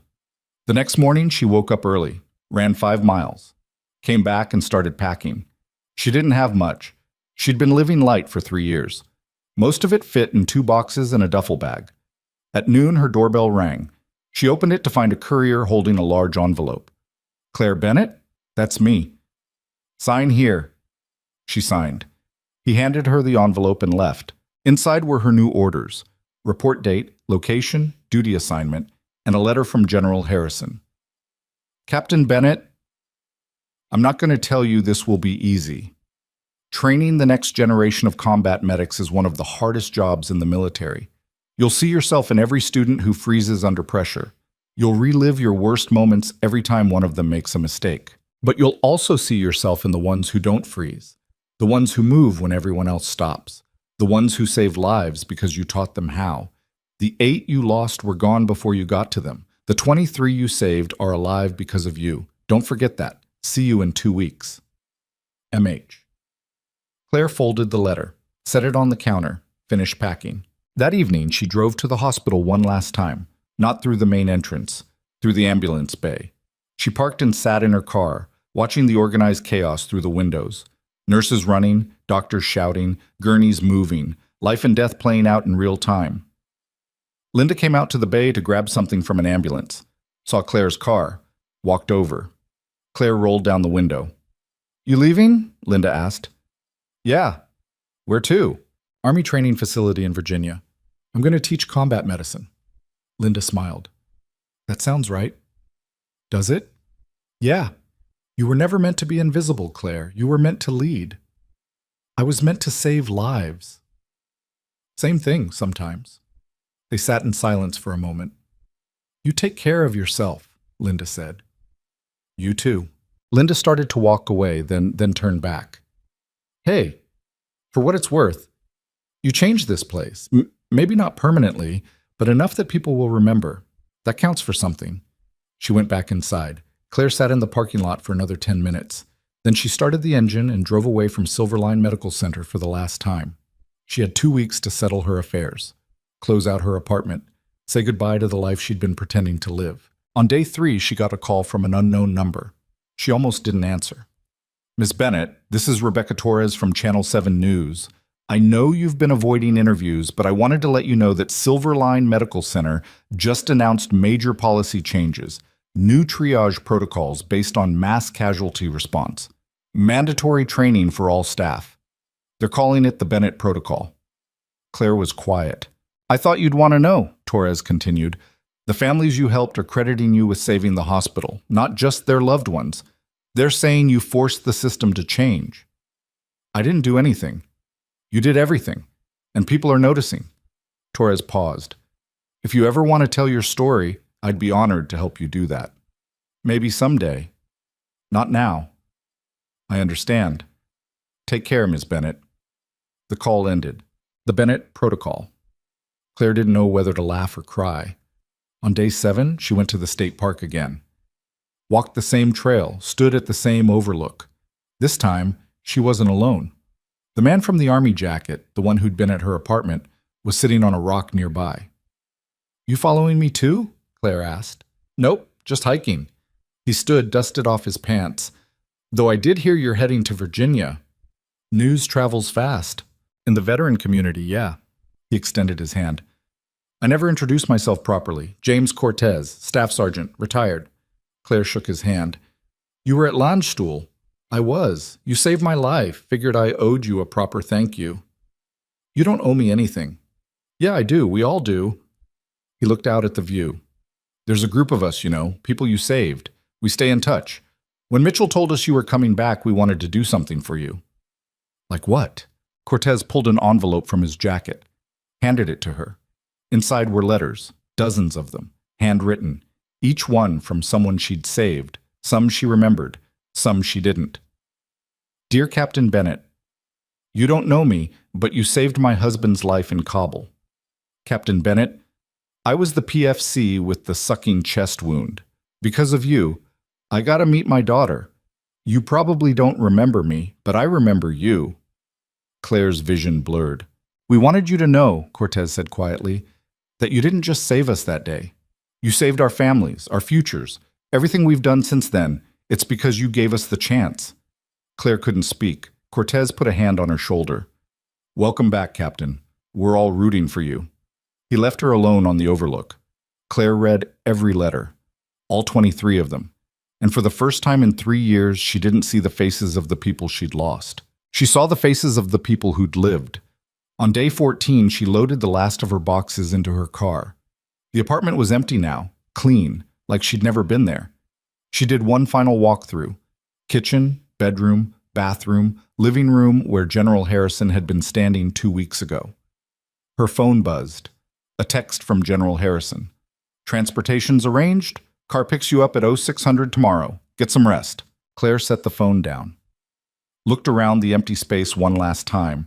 Then she locked the door and left the keys in the drop box. She spent her last night in Brookhaven at a cheap motel near the highway. Couldn't sleep. Lay in bed staring at the ceiling, listening to trucks rumble past on the interstate. At 4 a.m., she gave up. Got up, showered, dressed in civilian clothes for the last time in a while. At 5:45 a.m., she walked outside with her duffel bag. The car was already there. Black SUV, military plates. A driver in uniform standing by the passenger door. He saluted when he saw her. "Captain Bennett?" The rank felt strange, foreign, like a coat she hadn't worn in years that didn't quite fit anymore. But she returned the salute. "That's me." "Ready to go, ma'am?" Claire looked back at the motel, at the city beyond, at the life she was leaving behind. Then she got in the car. They drove for 6 hours. Through Virginia countryside, past farms and small towns and rolling hills. The driver didn't talk much, just drove. They arrived at the training facility at noon. High fences, guard posts, buildings that looked the same as every military installation she'd ever been on. The driver pulled up to a small building near the main gate. "Admin processing, ma'am. Someone will meet you inside." Claire got out, grabbed her duffel. The door opened before she could knock. General Harrison stood there in full uniform, 2 stars gleaming. "Welcome home, Captain." Claire stepped inside. The office was small, functional. Desk, chairs, an American flag in the corner. Harrison gestured to a seat. "Before we get started, I need to make something clear," Harrison said. "You're here because you're the best, but being the best doesn't mean you're healed. If at any point you feel yourself slipping, flashbacks, panic attacks, anything, you tell me immediately. Understood?" "Yes, ma'am." "Good. Now, let's talk about your first class." Harrison pulled out a file. 30 students, mixed experience levels. Some are fresh out of basic, some are prior service coming back for advanced training. They start Monday. That's 3 days. Which is why we're starting now. Harrison slid the file across the desk. "These are your rosters, personnel files, medical histories. You'll want to review them before—" The door burst open. A young soldier, couldn't have been more than 20, stumbled in, bleeding from a gash on his forehead. "Sir, ma'am, there's been an accident. Training exercise went wrong. Multiple casualties. We need—" Claire was already moving. She grabbed the first aid kit off the wall, pushed past the soldier into the hallway. Harrison followed. "What do you need?" Get me to the site. Now. They ran. The training field was chaos turned visible. 3 soldiers down, 2 more limping, 1 screaming. An overturned Humvee leaked fluid onto scorched grass. Smoke rose from somewhere Claire couldn't see yet. She hit the scene at a dead run, first aid kit banging against her hip. The screaming soldier was closest. Male, early 20s, leg bent at an angle that made her stomach drop. Compound fracture, tibia and fibula both, bone through skin, blood pooling fast. Claire dropped to her knees beside him. "Look at me, eyes on me." His eyes were wild, unfocused, shock setting in. "What's your name?" "Private Diaz." "Diaz, I need you to stay still. Don't move that leg." She pulled out a tourniquet, positioned it high on his thigh, twisted it tight. The bleeding slowed but didn't stop completely. Venous, not arterial. Good. Survivable. Harrison appeared at her shoulder. "What do you need?" "Medics? Real ones, ambulances, and get these people organized before someone else gets hurt." Harrison pulled out a radio, started barking orders. Claire moved to the next casualty. Female, unconscious, bleeding from a head wound. Claire checked her airway. Clear. Breathing, shallow but steady. Pulse weak. She rolled the woman into recovery position, packed the head wound with gauze. Possible concussion, maybe skull fracture. She needs imaging. A young lieutenant was hovering nearby, pale and shaking. "I don't understand what happened. It was just a basic convoy drill." "Not now," Claire snapped. "Get me more supplies. Bandages, saline, anything you've got." He ran. The 3rd soldier was sitting up, holding his ribs, trying not to breathe too deep. Claire examined him quickly, bruising across the chest, possible rib fractures, possible pneumothorax. "Deep breath for me." He tried, winced, stopped halfway. "Hurts?" "Like hell." She listened to his lungs, clear on the right, diminished on the left. Not a full collapse, but heading that way. "You're going to the hospital, don't argue." "I'm fine." "You have a partially collapsed lung. You are the opposite of fine." Sirens in the distance, growing closer. 2 ambulances screamed onto the field, paramedics jumping out before the vehicles fully stopped. Claire directed them with the same calm efficiency she'd used at Silverline, and within minutes, all 3 critical patients were loaded and moving. The lieutenant came back with supplies. His hands were still shaking. Claire stood, stripped off her gloves. "What the hell happened here?" I don't know. The Humvee was supposed to simulate a breakdown. We were practicing vehicle recovery. Then something went wrong with the winch, and the whole thing flipped." "Who authorized the exercise?" "Master Sergeant Kellerman. He's the senior training NCO." "Where is he?" The lieutenant pointed across the field. A man in his 40s was standing by a truck, talking on his phone, barely glancing at the wounded being loaded into ambulances. Claire walked toward him. Harrison matched her pace. "Captain," Harrison said quietly, "let me handle—" "No!" Kellerman saw them coming, ended his call. He had the kind of face that had spent too long in the sun and too many years not smiling. "General, Captain." His tone was flat, bored. "What happened?" Claire asked. "Training accident. Equipment malfunction. These things happen." "These things don't just happen. Someone screwed up." Kellerman's expression didn't change. "With all due respect, Captain, you've been here for about 10 minutes. You don't know what you're talking about." "I know 3 soldiers are on their way to the hospital because someone didn't properly inspect equipment before running a drill." "The equipment was fine. Then why did it fail?" Kellerman crossed his arms. "Are you questioning my competence?" "I'm questioning your judgment." Harrison stepped between them. "That's enough. Kellerman, I want a full incident report on my desk by 1800 hours. Captain Bennett, with me." They walked back toward the admin building. Claire's hands were clenched into fists. "You can't come in here and immediately make enemies," Harrison said. "He put soldiers at risk, and it will be investigated through proper channels, not by you." Claire stopped walking. "So I'm supposed to just watch people get hurt and say nothing? You're supposed to follow the chain of command. That's how this works." Harrison's voice softened slightly. "I know you want to fix everything, but you can't. Not all at once. Pick your battles." "This is my battle." "No, your battle is teaching those 30 students starting Monday. Kellerman is my problem." Harrison paused. Unless you want to get sent home before you even start. Claire took a breath, let it out slowly. Fine. Good, now get cleaned up. We have work to do. The rest of the day was paperwork, reviewing student files, going over curriculum standards, meeting other instructors, most of them friendly enough, a few clearly skeptical of the decorated combat medic who'd been gone for 3 years. Claire ignored the skeptics. She'd dealt with worse. By evening, she was exhausted. Harrison showed her to her quarters, a small room in the officers' barracks, barely bigger than her apartment in Brookhaven had been. Bed, desk, closet, window overlooking the training field. She unpacked. Didn't take long. Uniform on hangers, boots lined up, personal items minimal. A few books, the medic patch from Marcus Lowe, the letters from the people she'd saved. She pinned the patch to her wall and sat on the bed. Her phone rang. Linda. Hey, Claire answered. Hey yourself. How's military life? Loud, structured, familiar. Linda laughed. That bad? No, just different.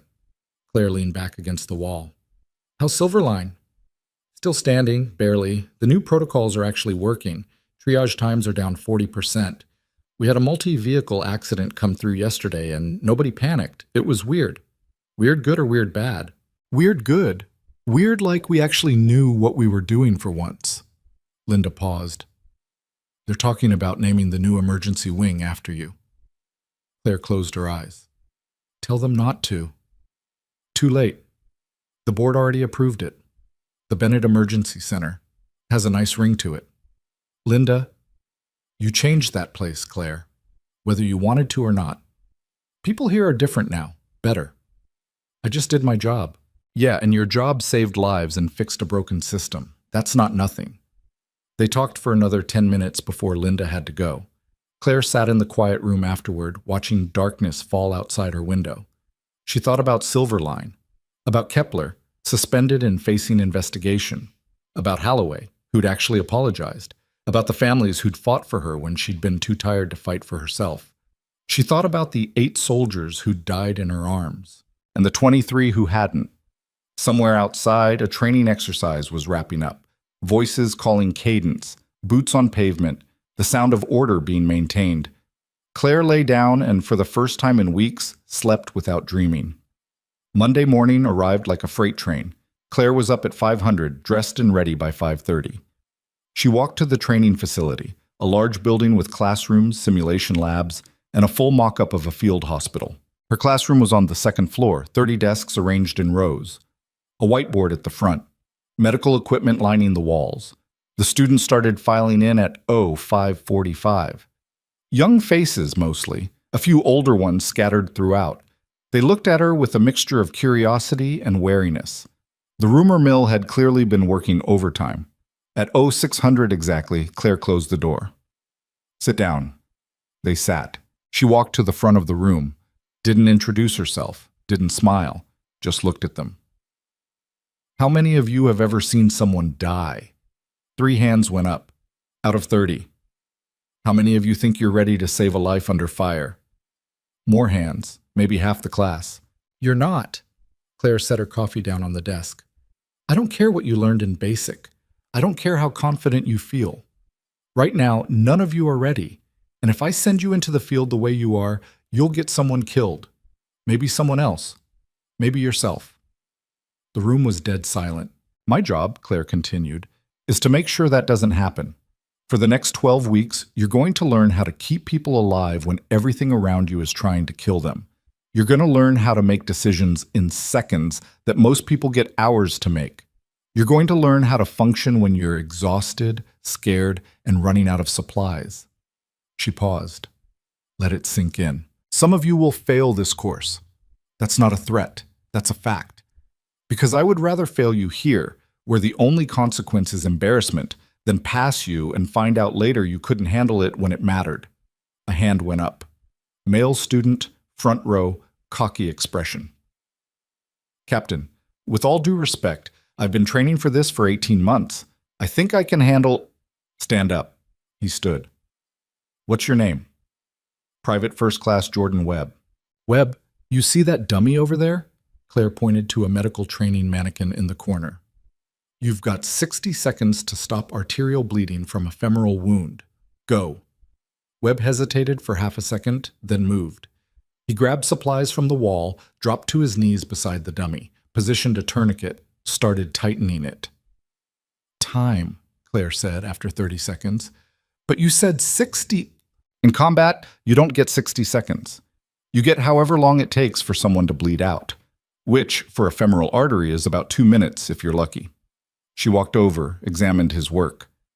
Your tourniquet's too loose, your placement is wrong, and you forgot to mark the time you applied it. Congratulations. Your patient just died.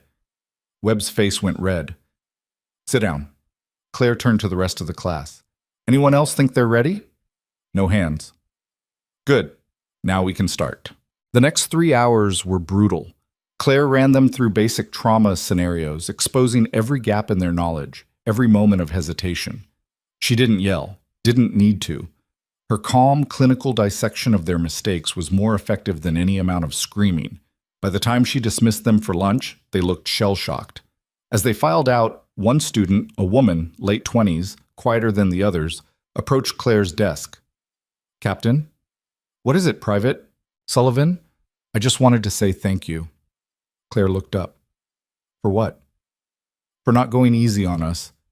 I've had instructors before who treated training like a joke. This matters. People's lives matter. Yes, they do. Sullivan nodded and left. Claire gathered her notes. She had another class in an hour. Same material, different students. Over the next 2 weeks, a pattern emerged. Claire pushed. The students either rose to meet her standards or didn't. She failed 6 of them by day 10, sent them back for remedial training. The ones who remained got sharper, faster, better. But whispers were spreading through the base. Captain Bennett was too harsh, too demanding, too unforgiving. Kellerman, the training NCO who'd run the failed drill, was one of the loudest critics. She's setting them up to fail, he told anyone who'd listen. Combat medic training is supposed to build confidence, not destroy it. It came to a head on a Friday afternoon. Claire was in the middle of a simulation, mass casualty scenario, 8 wounded, limited supplies, when Kellerman walked into her classroom unannounced. Captain Bennett, a word. Claire didn't stop the exercise. I'm in the middle of training. This can't wait. She looked at him, at the challenge in his eyes, at the students watching nervously. Sullivan, you're in charge. Keep working. Claire walked to the hallway, and Kellerman followed. The door closed behind them. What is it? Claire asked. I've been getting complaints from students, from other instructors. You're pushing too hard. I'm pushing exactly as hard as they need to be pushed. You failed 6 students in 2 weeks. That's unacceptable. Those 6 students weren't ready. Would you rather I pass them and let them kill someone downrange? Kellerman stepped closer. I've been training medics for 15 years. I know it works. You've been here for 2 weeks and you think you can change everything. I'm not trying to change everything. I'm trying to keep soldiers alive. By failing half your class? If that's what it takes. Kellerman's jaw tightened. General Harrison needs to know about this. Then tell her I'll be in my classroom. She turned to go back inside. Kellerman grabbed her arm.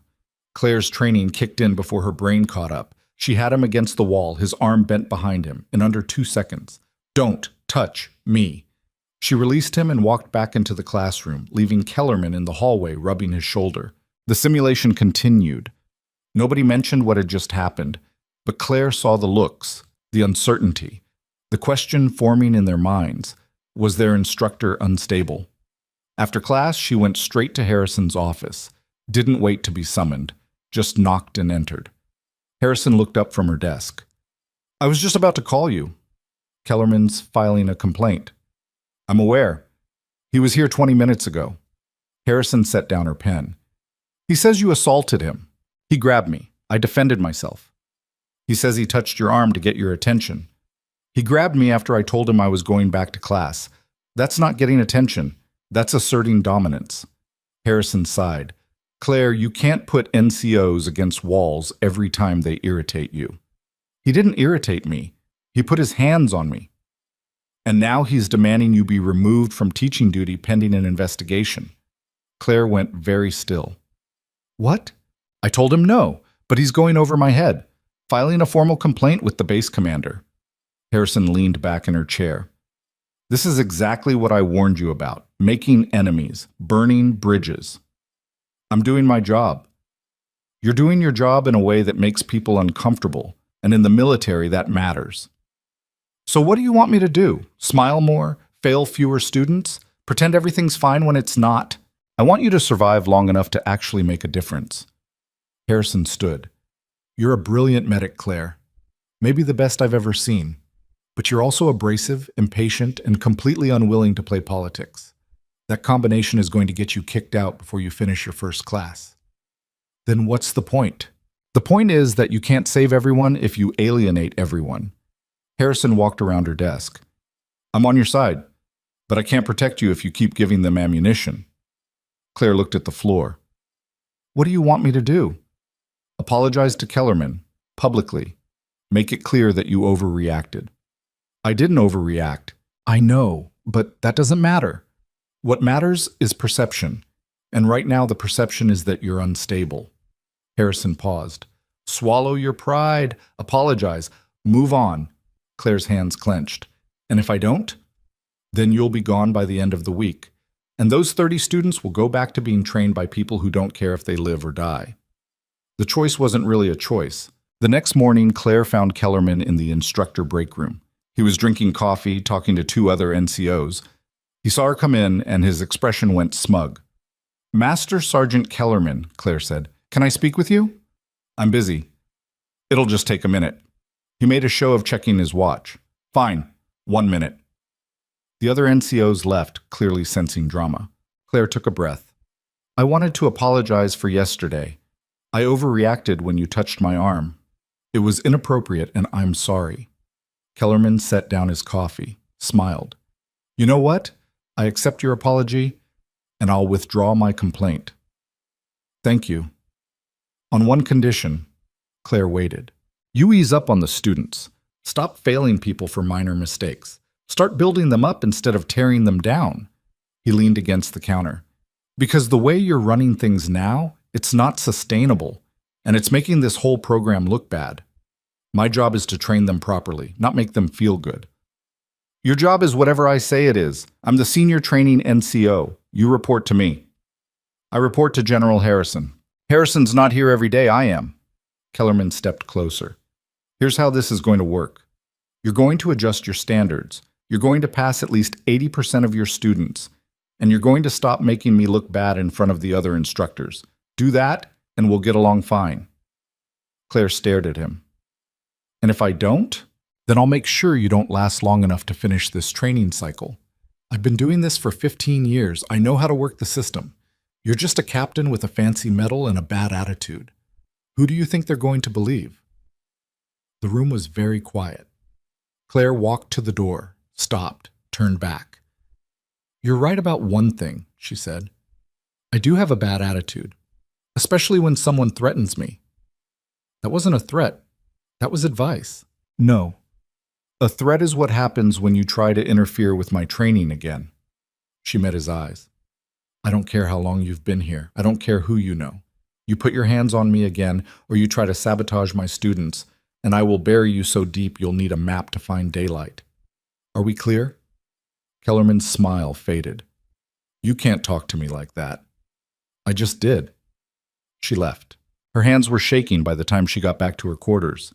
Not from fear, from rage. From the same helpless fury she'd felt at Silverline when Kepler had threatened her, when Holloway had dismissed her, when everyone had assumed she was nothing because she was quiet. She wasn't quiet anymore.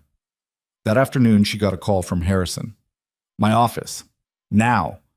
Claire walked across the base expecting the worst, but when she entered Harrison's office, the general was smiling. Sit down, Captain. Claire sat. I just got off the phone with the base commander. He wanted to discuss your altercation with Master Sergeant Kellerman. I apologized. I know. I also know that Kellerman tried to leverage that apology into controlling your curriculum. Harrison pulled out a file. What you don't know is that I've been collecting complaints about Kellerman for the past 6 months. 17 different incidents, safety violations, inappropriate conduct, training shortcuts that put soldiers at risk. Claire blinked. Why didn't you do anything? Because I didn't have enough evidence to make it stick. He's careful, covers his tracks. Harrison opened the file. But then you showed up, and suddenly he's making mistakes, getting sloppy, showing his true colors. You used me. I gave you an opportunity. You took it. Harrison slid the file across the desk. This morning, 3 of your students came forward, said Kellerman tried to pressure them into filing complaints against you, told them you were unstable, dangerous, that they should request a transfer. What did they say? They told him no. Then they came to me. Harrison smiled. You're making an impression, Captain, the right kind. Claire looked at the file, at the documented pattern of negligence and manipulation. What happens now? Now Kellerman gets relieved of his training duties pending a full investigation, and you get full autonomy over your program. Harrison stood. Congratulations. You just won your first political battle. I wasn't trying to win a battle. I know. That's why you did. Over the next month, things shifted. Without Kellerman's interference, Claire's training ran smoother. Her students, the ones who remained, got better. Not perfect, not flawless, but competent, confident, ready. She taught them how to handle mass casualties, how to prioritize under fire, how to keep working when their hands were shaking and their supplies were gone and everything in them was screaming to run. She taught them what the Army manuals didn't cover, how to live with the ones you couldn't save, how to compartmentalize, how to function when you were drowning in your own trauma. You're going to see things, she told them one afternoon, that will stay with you forever. Friends dying, civilians caught in crossfire, kids who never had a chance. And you're going to want to shut down, to stop feeling. Don't. The classroom was silent. The ones who stop feeling are the ones who make mistakes, who miss the signs, who lose people they could have saved. Claire paused. Feel everything. Process it later. But in the moment, channel it. Let it make you sharper, faster, better. Sullivan raised her hand. How do you do that? Process it later? Claire thought about the letters, about the 23 names, about sitting in her apartment reading handwritten notes from people she'd saved. You remember why you're doing this, she said finally. You remember that for every person you lose, there are others you save, and you hold on to that when everything else falls apart. On the final day of the 12-week course, Claire administered the practical exam, a simulated combat scenario. Multiple casualties, limited time, high stress. 24 students remained out of the original 30. 6 had failed or transferred out. All 24 passed. Sullivan scored highest. Webb, the cocky kid from day one, came in third. He'd learned. They all had. After the scores were posted, Webb approached Claire. Captain, I wanted to thank you. For what?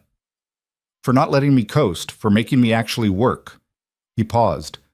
I was an arrogant asshole on day one. Yes, you were, he laughed. Yeah, well, I'm better now, because of you. The graduation ceremony was small. Just the students, a few instructors, and General Harrison. No families, no media, no fanfare. Harrison handed out certificates, made a short speech about duty and sacrifice. Then she turned to Claire. Captain Bennett has set a new standard for this program. Her students are the best trained medics we've produced in years, and it's because she refused to compromise, refused to take shortcuts, refused to accept anything less than excellence. Harrison paused. She's also a massive pain in my ass. The students laughed. But she's the kind of pain we need, the kind that makes us better. Harrison looked at Claire. Captain, anything you want to say? Claire stepped forward, looked at the 24 faces staring back at her. Don't get anyone killed, she said, including yourselves. More laughter. But it was nervous laughter, because they knew she meant it. After the ceremony, Claire walked back to her quarters alone. The sun was setting. The base was quiet. Her phone buzzed, a text from Linda. Saw the news. Kellerman got court-martialed. You had something to do with that? Claire typed back. Maybe. Another text.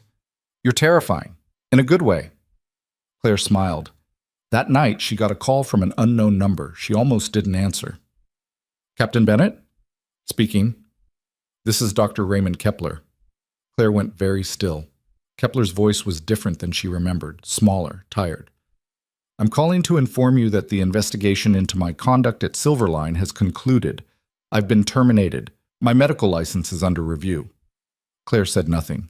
I also wanted to say, he paused, long enough that Claire almost hung up. I was wrong.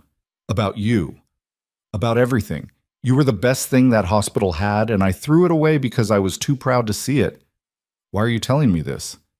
Because you deserve to know, and because I'm trying to salvage what's left of my career. My lawyer suggested I reach out, make amends. Your lawyer's an idiot. Probably. Kepler laughed, but it sounded broken. For what it's worth, I'm sorry. It's not worth much. I know. Another pause. Goodbye, Captain. The call ended. Claire set down her phone, looked out her window at the darkening sky. She thought about Kepler, about Holloway, about Kellerman, about all the people who'd underestimated her, dismissed her, tried to break her. They'd all lost. And she'd won. Not because she was perfect, not because she'd played the game better, but because she'd refused to quit when quitting would have been easier. Her phone buzzed again. A text from General Harrison. New class starts Monday. 40 students this time. Think you can handle it? Claire typed back, yes, ma'am. She sat down at her desk, pulled out the curriculum for the next course, started making notes, adjustments, improvements. Outside, voices called cadence, boots on pavement, the sound of soldiers training for a war that might never come, but probably would. Claire worked late into the night, planning, preparing, making sure the next group of students would be ready for whatever came. Because that was her job now, not saving lives in the moment, but teaching others how to save lives when she couldn't be there. It was harder, slower, less immediate, but it mattered just as much, maybe more. At midnight, she finally stopped working, stood, stretched, walked to her window. The base was dark except for scattered lights. Guard posts, late-night offices, someone somewhere doing the work that kept everything running. Claire's reflection stared back at her from the glass. Older than the woman in the military ID photo. Harder, but also steadier. More certain. She'd spent 3 years running from who she was. Now she was running toward it. And for the first time in a long time, that felt right. Her phone buzzed one last time. A text from a number she didn't recognize. Captain Bennett, this is Marcus Lowe. Heard you're training the next generation. That's good. They need someone who won't quit on them. We all did. Thanks for not quitting on us. Claire read it twice. Then she typed back, thank you for not quitting on me. She set the phone down, turned off the light, lay down in the darkness. Tomorrow would bring new students, new challenges, new battles to fight. But tonight, she could rest.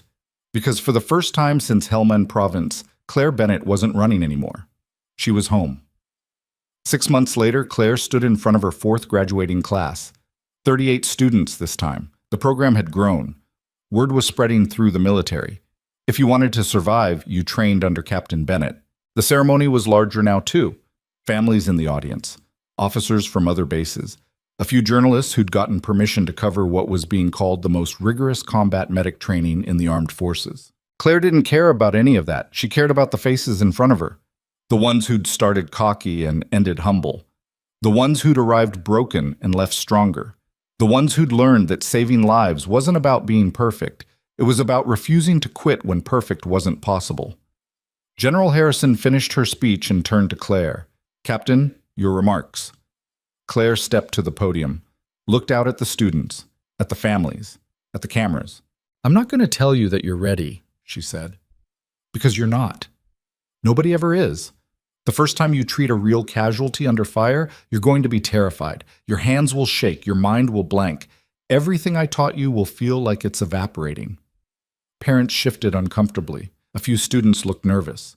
But here's what I need you to remember. That fear, that doubt, it doesn't mean you're failing. It means you're human. Claire paused. The difference between a good medic and a dead one isn't whether you feel fear. It's what you do with it. You can let it freeze you, or you can let it sharpen you. She looked at each face one by one. Some of you will save dozens of lives. Some of you will lose people you couldn't save. All of you will carry those moments for the rest of your lives. Her voice was steady. When that happens, don't run from it. Don't bury it. Process it. Learn from it. and then get back to work, because there will always be someone else who needs saving. The room was silent. You're not heroes yet. You're just trained.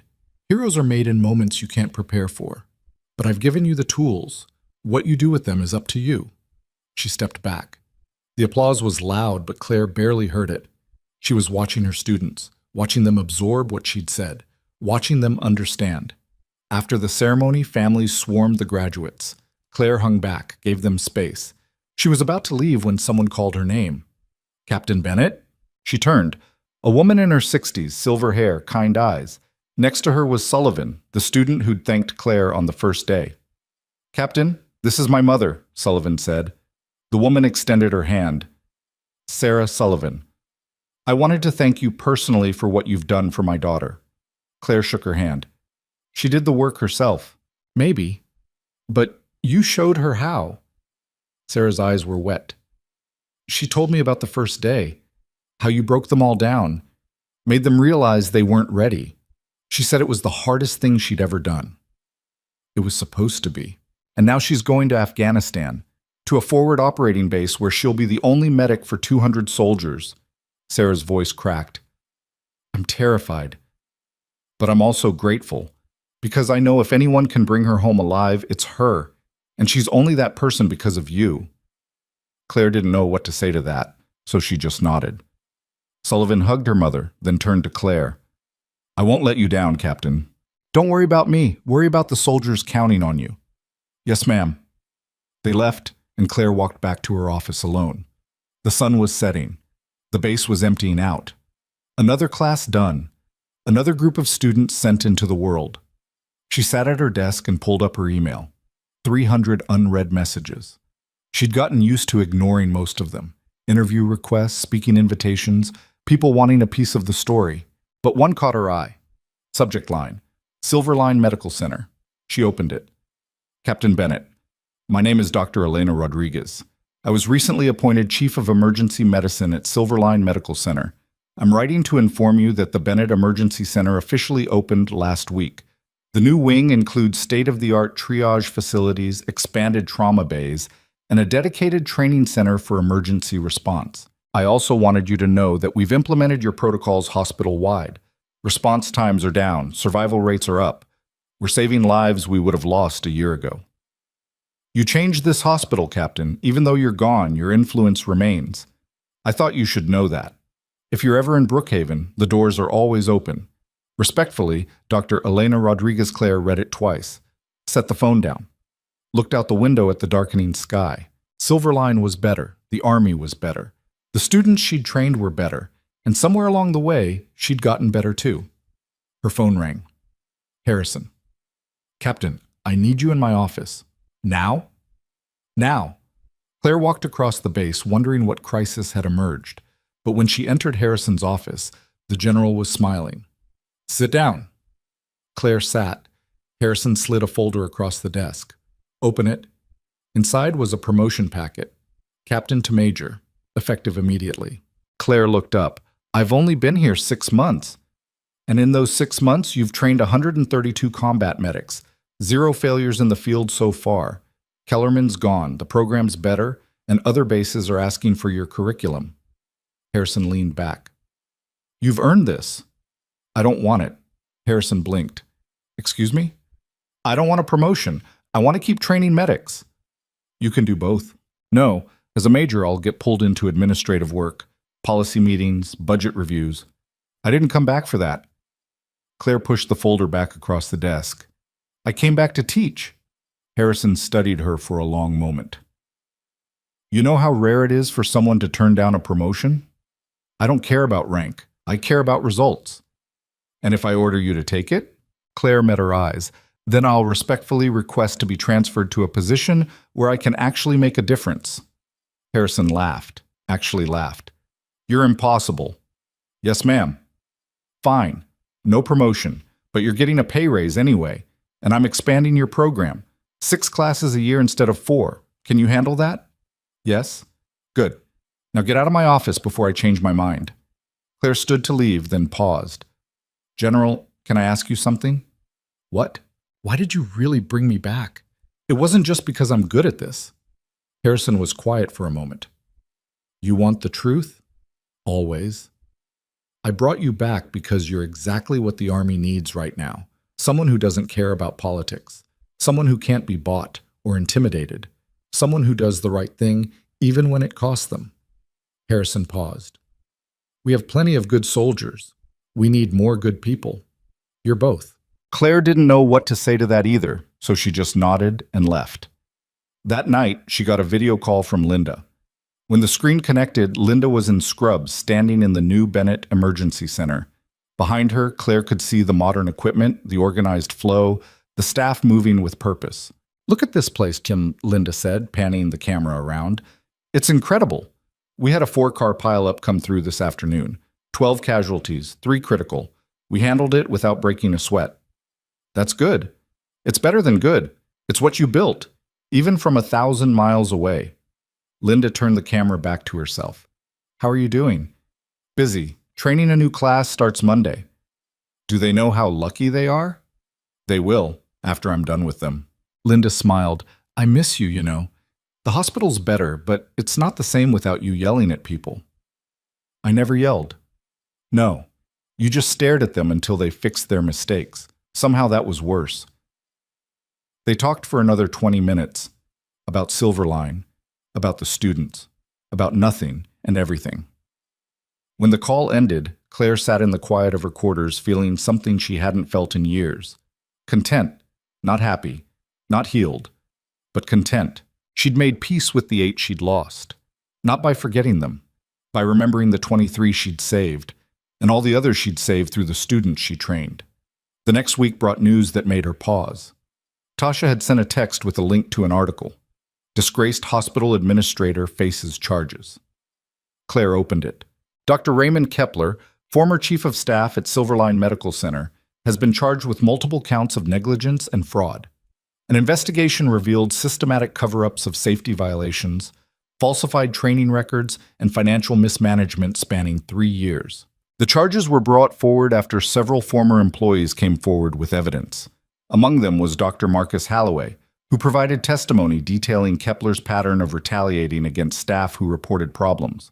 Kepler faces up to 10 years in prison if convicted. Claire read the article twice. Felt nothing. No satisfaction, no vindication, just a quiet acknowledgement that the system, however slowly, had corrected itself. She deleted the link and went back to work. Monday arrived with 42 new students, the biggest class yet. Claire walked into the classroom at exactly 600 and closed the door. How many of you think you're ready to save a life? Hands went up. Too many hands. Claire smiled, not a warm smile, a predator's smile. Good. Let's find out if you're right. The weeks blurred together, training, testing, failing the ones who weren't ready, pushing the ones who were. She ran them through scenarios that made them question everything they thought they knew, and slowly they got better. One afternoon, halfway through the course, a student named Private Hayes approached her after class. Young kid, barely 20, reminded her of Jordan Hayes from Helmand, the one she hadn't been able to save. Captain, can I ask you something? Go ahead. How do you keep doing this, training us, knowing some of us might die anyway? Claire looked at him. Because the alternative is sending you out there completely unprepared. At least this way you have a chance. But doesn't it hurt, knowing you can't save everyone? Every single day, Claire said quietly, but that pain is proof I still care. The day it stops hurting is the day I need to quit. Hayes nodded slowly. Thank you, ma'am. He left, and Claire stood alone in the empty classroom. The sun was setting outside. Another day done. Her phone buzzed. A text from an unknown number. Captain Bennett, this is Amy Cho. I just finished my PA program, starting at a trauma center in Seattle next month. Wanted you to know I'm still saving lives because you saved mine first. Claire saved the message, added it to the folder where she kept all the others. 23 letters, 47 texts, 11 voicemails. A growing collection of proof that what she'd done mattered, that what she was doing still mattered. Graduation day for the 5th class arrived in early spring. The weather was perfect. Clear skies, warm sun, the kind of day that made you believe things might actually be okay. 40 students graduated, 0 failures, the highest pass rate yet. During the ceremony, Harrison made an announcement. Due to the success of Captain Bennett's program, the Army has decided to expand combat medic training nationwide. Her curriculum will become the new standard. Her methods will be taught at every training facility. Claire stood on the side of the stage watching families cheer, watching her students receive their certificates, watching everything she'd built become something bigger than herself. After the ceremony, she was surrounded by graduates wanting to shake her hand, take photos, say thank you. She obliged, but kept it brief. This wasn't about her. As the crowd thinned, she saw a familiar face in the back. The man from the Army jacket, James Cortez. He was standing next to another man, older, gray-haired, wearing a suit. Cortez waved her over. Captain Bennett, I'd like you to meet someone. This is Senator William Marsh, Senate Armed Services Committee. The senator extended his hand. Captain, I've heard remarkable things about your program. Claire shook his hand. Just doing my job, sir. Well, your job is saving lives at a rate we haven't seen in decades. I wanted to meet the person behind the numbers. Marsh paused. I'm also here to ask if you'd be willing to testify before the committee. We're reviewing military medical training standards. Your input would be invaluable. I'm not a politician, Senator. I'm not asking you to be. I'm asking you to tell the truth about what works. That's all. Claire looked at Cortez. He nodded slightly. I'll think about it, she said. That's all I ask. Marsh handed her a card. My office will be in touch. He left. Cortez stayed. You should do it, Cortez said. You could change the entire military medical system, save thousands of lives. Or I could stay here and keep training medics. That saves lives too. It's not either or. You can do both. Claire looked out at the empty field where the ceremony had been. I spent 3 years running from responsibility. Now everyone wants to pile more on. At some point, I just want to do the work without the spotlight. The work is the spotlight now, whether you want it or not. Cortez put a hand on her shoulder. You changed my life, changed hundreds of lives.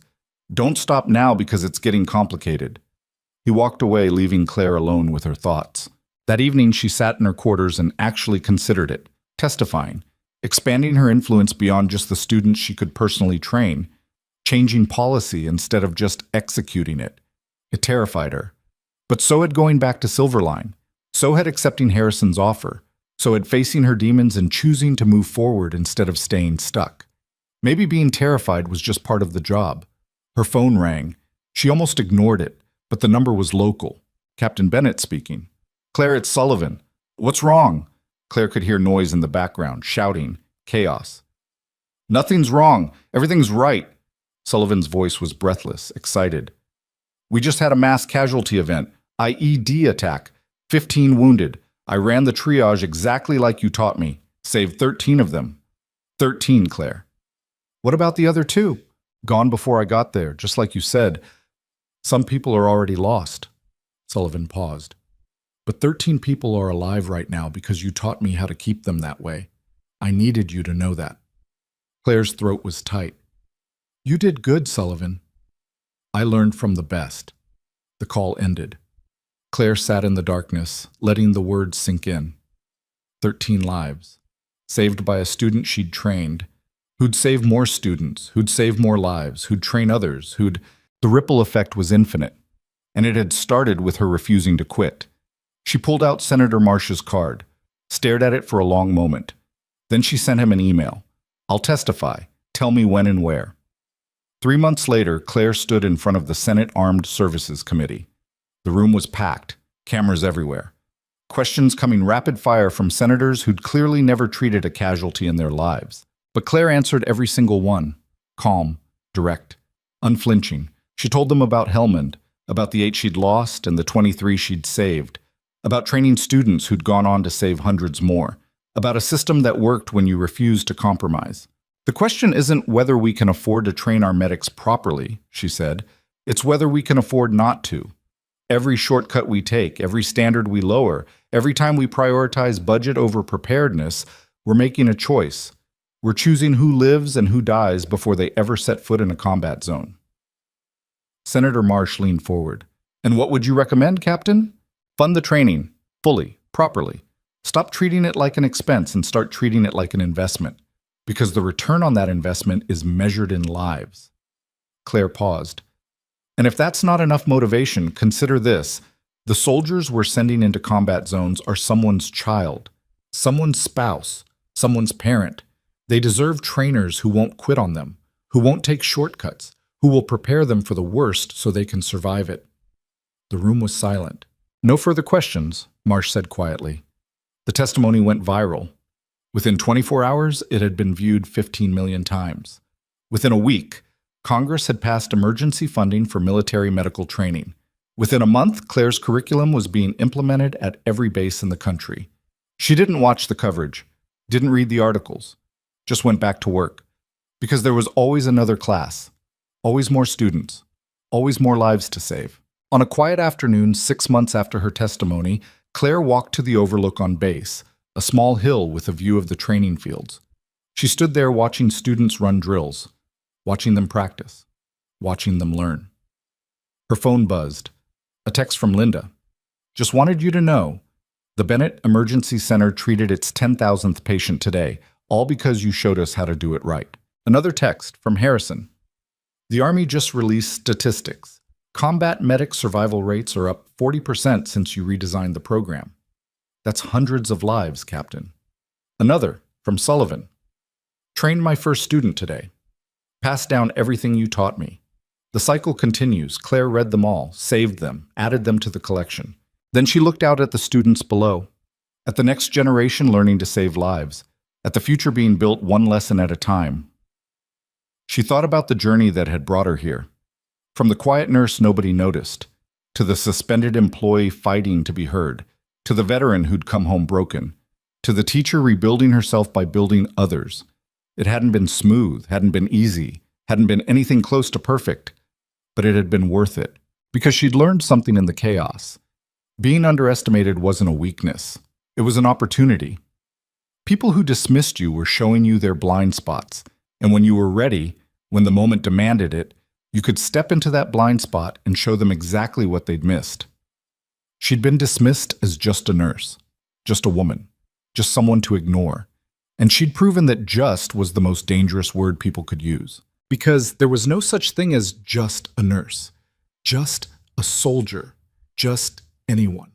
There were only people who did the work and people who didn't, people who quit and people who kept going, people who accepted being invisible and people who chose to be seen on their own terms. Claire had chosen, and that choice had changed everything. Behind her, footsteps approached. She turned. It was Harrison. "Thought I'd find you here," the general said, "just watching them work. They're good. You made them good." "They made themselves good. I just showed them how." Harrison stood beside her, looking out at the field. "You know what you've built here, don't you?" "A training program." "No. A legacy. Something that'll outlive both of us." Harrison paused. "The students you train will train others, who'll train others. Decades from now, medics will be using techniques you developed, saving lives you'll never meet, all because you refused to quit when quitting would have been easier." Claire didn't respond. Just watched the students below. Watched them save pretend lives today so they could save real ones tomorrow. "I'm proud of you, Captain," Harrison said quietly. "I know I don't say that enough, but I am." "Thank you, ma'am."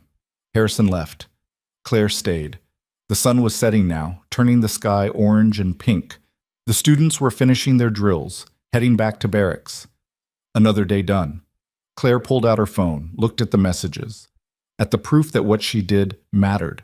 Then she looked at the last message she'd received, from Marcus Lowe, the soldier who'd sent her the medic patch months ago. "Captain, I'm retiring next month after 22 years. Wanted to let you know that every single day since you saved my life has been a gift. I got to watch my kids grow up, got to teach young soldiers, got to live. All because you didn't quit on me when you could have. Thank you isn't enough, but it's all I've got." Claire read it 3 times. Then she typed back, "You staying alive was thanks enough. Take care of yourself, Marcus."